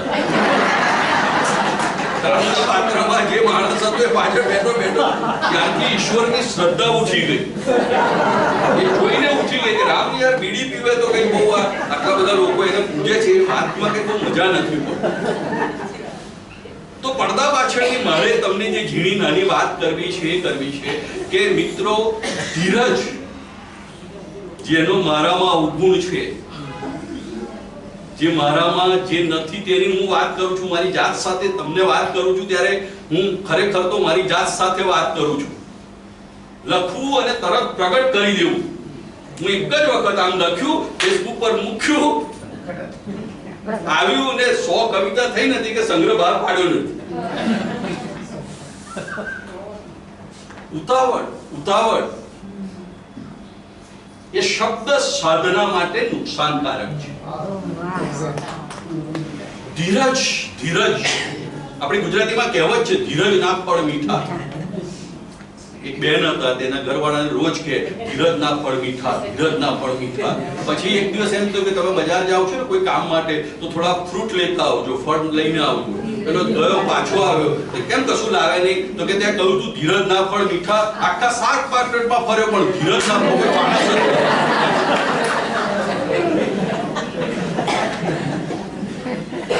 આ ધીરજ શબ્દને પકડવા જેવું છે. અને હું એક જ ઘટનાથી આ વાતને તમારી સામે મૂકી આપીશ. અને બહુ સરસ વાત છે, બુદ્ધના સંદર્ભની આ વાત છે. બુદ્ધ એના શિષ્ય પાસે જંગલમાં વિહાર કરવા નીકળ્યા છે અને એનો શિષ્ય છે એ શિષ્યને થોડા સમય પછી એમને ખબર પડી કે બુદ્ધને તરસ લાગી છે. એમને પાણીનો ઈશારો કર્યો કે મને તરસ લાગી છે, પાણી પીવું છે. એ શિષ્ય પાણીની શોધમાં નીકળે છે અને એક જગ્યાએ ઝરણું જુએ છે. પછી ત્યાંથી બુદ્ધ પાસે પાછો આવે છે અને કહે છે કે મેં પાણીનું ઝરણું તો જોયું પણ પાણી ઢોળાયેલું હતું, ગંદુ હતું, એટલે હું લઈને નથી આવ્યો. એટલે બુદ્ધે એને કહ્યું કે તારે ધીરજ ધરવાની જરૂર છે. ત્યાં થોડો સમય ઉભો રહ્યો હોત ને તું પાછો આવ્યો ને એના કરતા થોડો સમય જો ત્યાં ઉભો રહ્યો હોત તો એ પાણી નિદ્રા જળ બની જાય, એ ગંદકી થરી જાય ત્યાં આગળ, તો તને ચોખ્ખું પાણી પ્રાપ્ત થાત. ખોટો પાછો આવ્યો. આ ધીરજ મને લાગે છે કે શબ્દ સાધનામાં સૌથી મહત્વની વાત છે. કથા વસ્તુની વાત કંદરભાઈએ કરી, બેન થોડી કામ બળાપો કાઢતા હતા, પછી એમને મને સમયની સાવધતા મને બહુ ગમી તમારા બધાની. નહીં તો આમ તો મુખ્ય વક્તા તકતા જેવો હોય. મારી થોડી નાખો, શ્રોતાઓને બાથરૂમ જવું હોય ને ક્યાંય આમ ઘડિયાળો જોજો કરે ને પછી કહે કે હવે એમ કે દક્ષેશભાઈ બોલશે. મોટે ભાગે કિરણસિંહ મળદા બેઠા કરવાની જ જવાબદારી આપે. ઘટનાને તમને અભિનંદન આપે કે બહુ સમયસર બધી વસ્તુ કેટલી આ તમે અરે સાહેબ મધનું એક ટીપું એમને નથી બનતું. આપણે પડી જાય ને જીવ બાળવાનો, કેટલા છોડ ઉપર કેટલા ફૂલો, કેટલા તડકા, કેટલા છાંયડા, કેટલા ચોમાસા વેઠીને ફૂલ ખીલ્યું હોય એવા કેટલા બધા ફૂલો ઉપર ભમરો કરે અને મધનું એક ટીપું બને. આપણે કે મધનું એક ટીપું પડી ગયું, મધનું એક ટીપું એમને નથી બનતું. એક કવિતા ક્રિસ્ટી એમને નથી બનતી. લખલાણી બેન વાર્તા એમને વિશે અરે મારા સાહેબ અમને એવું ભણાવતા વર્ગખંડમાં, અમને ખબર છે પ્રમોદ કુમાર પટેલ સાહેબ ને જસવંત શેકડી વાળા સાહેબ ને આ મણીલાલ ને બધા અમને લોકોને કહેતા કે ભાઈ કુંભાર ગમે ત્યાંથી માટી નથી લાવતો. હવે આ દ્રશ્ય બેને જોયું તે આપણે જોયું હશે. હવે કેટલા બધા દ્રશ્યો આપણે જોઈએ છીએ અને બધા દ્રશ્યોની વાર્તાઓ નથી લખાતી. કુંભાર માટી ચોક્કસ જગ્યાએથી પસંદ કરે છે. એને ખબર છે કુંભારને કે આજ માટી કામ આવશે ઘડો બનાવવા માટે. એ દૃષ્ટિ તમારી પાસે હોય ત્યારે તમે સાચા સર્જક અને સાચા સાધક થઈ શકો. આ બાબતને યાદ રાખવાની છે અને જે આ વાતને યાદ રાખે છે એ સર્જન સરસ રીતે કરી શકે છે. એ ફોટોગ્રાફર નથી યાર. એમને કીધું મેં મોબાઈલ, મને તરત પ્રસંગ યાદ આવી ગયો. મારી સ્ક્રિપ્ટમાં નથી, હું હોમવર્ક કરીને નીકળું પણ એ હતું નહીં. પણ એમને કીધું મેં મોબાઈલમાં ક્લિક કર્યું દ્રશ્ય. હા, તો સર્જક એ ફોટોગ્રાફર નથી, કલાકાર એ ફોટોગ્રાફર નથી. એ જે જુએ એનો ફોટો પાડી લઈને તમારી સામે મૂકી આપે નહીં. કલાકાર એ છે અને મોટા ગજાનો કલાકાર એ છે કે જે જોયું છે એમાં પોતે પ્લસ થાય છે, પોતે ઉમેરાય છે. આ આવું છે પણ એ એવું બતાવે છે, એવું બતાવવા ચાહે છે કે આવું છે પણ આવું પણ હોઈ શકે, આવું પણ હોય. એ જે બતાવે છે તે મોટા ગજાનો સર્જક છે. એક નાની પંક્તિમાં, એક નાના વાક્યમાં, એક નાની વાર્તામાં, એક કથાની અંદર કેટલું બધું આપી દે છે. એને કહ્યું કે 100 ધર્મ ગ્રંથ ન ભણાવી શકે, ન સમજાવી શકે એવી વાત એક કવિતા તમારી સામે મૂકી આપે છે. જાપાનનું એક હાઇકુ છે. હાઇકુ તો હવે કેટલું નાનું. જાપાનના એક હાઇકુ કવિનું હાઇકુ છે કે રોજનો કાળો કકડાટીયો રે કાગડો. એક પંક્તિ પૂરી, અડધું કાવ્ય પૂરું. હા, રોજનો કાળો કકડાટીયો રે કાગડો, તે પણ આજે સવારે બરફ પર. કવિતા પૂરી. રોજનો કાળો નથી, કાગડો ગમે નથી ગમતો, એનો કર્કશ અવાજ નથી ગમતો, એનો કાળો કલર નથી ગમતો. એ પણ તમે જો પ્રવાસમાં જાઓ, કાશ્મીરમાં જાઓ, હિમાલય ઉપર જાઓ અને કોઈ બરફ ઉપર એક કાગડો જો બેઠો હોય તો તમે પહેલું કામ શું કરશો? તરત મોબાઈલ કાઢીને, કેમ કે બેકગ્રાઉન્ડ વ્હાઈટ છે, બેકગ્રાઉન્ડ વ્હાઈટ છે એટલે પેલો કાળાશ તમને ગમે છે. સત્ય સમય સંદર્ભ સંજોગો પ્રમાણે બદલાતું રહે છે. આ મારું સત્ય છે. તો જીવનમાં મેં કહ્યું એમ અનેક વાતો મેં કહ્યું થઈ છે કે આ તો હૃદયના, મેં કહ્યું ને આ ભાઈ હાર્ટ પ્રવૃત્તિ, હૃદયની પ્રવૃત્તિ છે સાહેબ. સાહિત્ય કળા એ હૃદય ઉપર મૂકેલો ડોરબેલ છે. આ બાજુ ટાઇટલ આપવું પડે ને છાપા. હૃદય ઉપર મૂકેલો ડોરબેલ છે.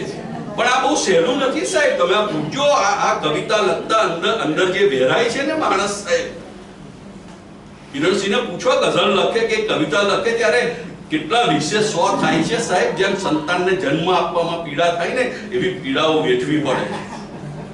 હે બક્ષી કે ને આંગળીના તેરવે આમ આમ આમ આમ લોહી ટપકે ત્યારે લખાય છે વાક્યો, શબ્દો, અક્ષરો આવે. સમજતું નથી આવું. માથાના બધા વાળ ખરી જાય છે ભૈલા. ગઝલ અમસ્તી નથી લખાતી. માથાના બધા વાળ ખરી જાય છે ભૈલા. અને કેટલું બધું પ્રેમથી પાછું ભૈલા શબ્દ કરીને કહે છે. વાલથી સુગર કોટેડ પીલ્સ ની જેમ સાહિત્ય સુગર કોટેડ પીલ્સ ની જેમ આપણને સલાહ આપે છે. ઉપદેશ આપવા માટે તો છે જ નહીં, પણ એ ઉપદેશ આપે તો પણ પ્રિયતમાની જેમ. પત્ની હોય તો કે હું આખો દાડો મસાલા કાકા કરો છો, બીડો ફૂક ફૂક કરો છો, ઠેકો નથી. અને પેલી પ્રિયતમા હોય તો બીડી પીવે છે, મેં જાણ્યું તું મસાલો ખાય છે. પેલો પાછો હાઈ કે હા ક્યારેક ક્યારેક એવું જ કેવું પડે કે ક્યારેક ક્યારેક. તો તને મસાલો કે બીડી વધારે વાલી કે હું? એટલે પેલો કે તું એમ કરીને ફટ દઈને બીડી ફેંકે, પછી જીવનભર ના પીવે. અને પત્નીના માથે વાત મૂકે કે આજથી નહીં પીવું. કોઈ ઉભો મારે. સાહિત્યનું કામ, કળાનું કામ આ છે. હું એક જ છેલ્લી વાત, અને ઘણા પૂછે, કિરણસિંહ ઘણા પૂછે કે એટલે તમને પૂછતા હશે એમ કે તમે કેમ કવિતા લખો છો, તમે કેમ વાર્તા લખો છો? અરે કેવો 42 પ્રશ્ન લોકો મને એમ થાય કે કેવા કેવા કઈ કક્ષાથી આ માણસો મોટા જ નથી થયા, ઉપર ઉઠ્યા જ નથી એમના વિચારોમાં. કેમ કવિતા લખે છે? ભાઈ તમે કોઈ ફૂલને, એક બહુ મોટો કવિ છે વાસ્કો પોપ કરીને, પશ્ચિમને બહુ જ મોટા પોએટ છે, એને જ્યારે આવું પૂછ્યું ત્યારે એને લખ્યું છે એની એક કથામાં, જ્યારે મને પૂછ્યું તો એને એમ જવાબ આપ્યો કે તમે સફરજનના વૃક્ષ ઉપર સફરજન આવે તો સફરજનના ઝાડને પૂછો છો કે કેમ સફરજન આવ્યું? કોઈ એક છોડ ઉપર સૂર્યમુખીનું ફૂલ ખીલે તો એ છોડને પૂછવા ગયા કે તે કેમ ફૂલ ખીલ્યું? તો મને કેમ પૂછો છો કે કેમ કવિતા લખી? મેઘાણીએ સાહેબ પન્નાલાલની નવલકથાની પ્રસ્તાવનામાં લખ્યું છે કે જવાબ તમે અરે અદ્ભુત વાત કરીને હું વાણી પૂરી કરી દઈશ. સાહેબ એ લખે છે, વાંચજો, એ પ્રસ્તાવના વાંચવા જેવી છે, મેં સાચવી રાખી છે. બે જ વાક્યો એની અંદરના મને એમ થાય કે સોનાની લગડી મળી ગઈ સાહેબ. 8 લાખ તે તો વધારે કિંમત વધી ગઈ. સોનાની લગડી હાથ લાગી એવો આનંદ થાય. એ લખે છે કે લાકડું કરકોલીને બહાર નીકળી જતો ભમરો કમળ પાંદડીઓમાં બીડાઈને પોતાનો પ્રાણ કેમ આપી દે છે? કારણ સૌ પોતપોતાના હૈયામાં ખોળજો. લાકડું કરકોલી શકે છે, બહાર નીકળી જાય છે, પણ કમળની કેવી નાજુક પાંદડીઓમાં બીડાઈને મૃત્યુને શરણ થઈ જાય છે. સાહેબ આ કોઈ લોજિક નથી, આ બધું છે ને મેજિક છે, મેજિક. આના કોઈ લોજિક નથી. તમે કેમ ગઝલ જ લખી, તમે કેમ કવિતા જ લખી? આના કોઈ લોજિક નથી. આ ઈશ્વર દત્ત છે, ઈશ્વરની કૃપા હોય, માં સરસ્વતીની તમારા ઉપર કૃપા હોય, એના બધા હાથ તમારા માથે હોય ત્યારે શબ્દ સર્જન થઈ શકતું હોય. સર્જક શું કરે છે? છેલ્લી વાત એ કહે છે કે જુદા જુદા ઉચ્ચારો કરે છે, આપણને બહુ એમાં આવતું નથી. પણ આ વાનગોગ નામનો જે મહાન વિશ્વના ચિત્રકારોમાંનો એક ચિત્રકાર છે, એ કહે છે કે ચિત્રકાર સૂરજની પાછળ દીવાનો હતો, માત્ર સૂરજની પાછળ દીવાનો હતો, સૂરજના ચિત્રો દોર્યા કરે.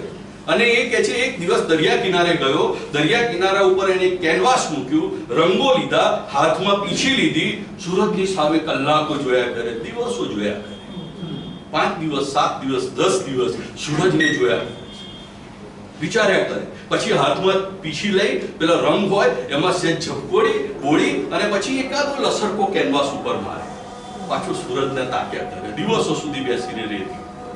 પાછું મન થાય તો બીજો એકાદો લસરકો મારે. 6 મહિને 10 મહિને 12 મહિને એકાદ સૂરજનું ચિત્ર કેનવાસ ઉપર એ પૂર્ણ કરી શકે. એક વખત આવી રીતે દરિયા કિનારે બેઠો હતો, એક માછીમાર કન્યા ત્યાં આગળ જાય છે અને પેલાને જુએ છે કે આ તો સૂરજમાં આમ કરીને કશું જોઈ રહ્યો છે આકાશમાં. એટલે પેલી કન્યા એની પાસે જઈને આમ કરીને જુએ છે તો એ કહે છે ઉભા રહો તમે અહીંથી ખસતા નહીં. એટલે પેલો કવિ કહે છે શું થયું? વાન ગોગ કહે છે, ચિત્રકાર કહે છે શું થયું, કેમ ખસતા નહીં? તો કહું હમણાં જ મારા પતિ અને બાળકો, મારું ઘર સામે જ છે, આટલી ઝૂંપડી દેખાય એમાં મારા પતિ અને બે બાળકો છે, એને હું લઈને આવું છું. પણ શું કરવા કે તો કે એટલા માટે કે આ તમે શું જુઓ છો? હું તો સૂરજ જોઉં છું. તો કે મારા પતિ અને બાળકોને પણ મારે સૂરજ બતાવવો છે, તમે અહીંથી ખસતા નહીં. એને એમ કે ખસે તો સૂરજ બી ખસી જાય. મજા એમાં નથી, મજા હવે વાત આમાં છે. આ તો હસવામાં નીકળી ગયા વાત, મેં તો ગમતમાં કોમેન્ટ કરી વચ્ચે વાત. પણ મજા એ છે આ વાતમાં જે સમજવાનું છે કે સર્જક કલાકાર શું કરે છે. જે આપણી પાસે હાથ વગું છે, જે આપણી પાસે આંખ વગું છે, જે આપણી પાસે હૈયા વગું છે, અને છતાં આપણાથી અજાણ છે, જેને આપણે જાણતા નથી, એવી લાગણીઓને આપણી સાથે રૂબરૂ કરાવે છે.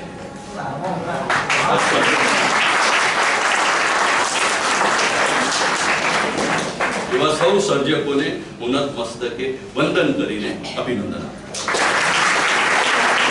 ખૂબ ખૂબ આભાર દર્શનભાઈ, આપે ખૂબ જ સરસ મજાનું મનનીય એવું સરસ વક્તવ્ય આપ્યું. આભાર.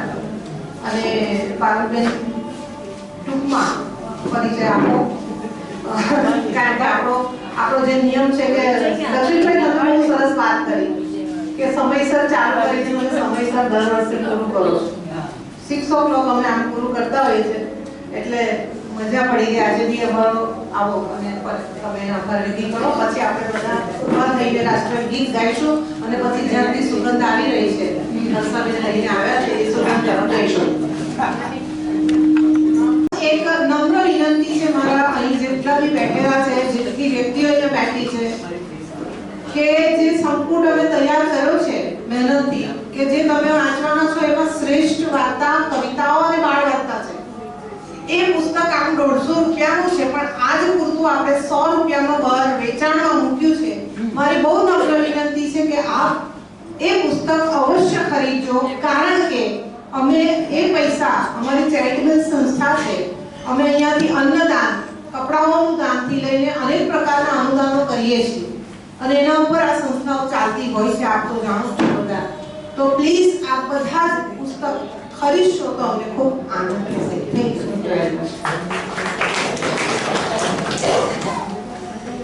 हेलो मंचस्थ महानुभावों तथा शुभ श्रोतागणों, नमस्कार.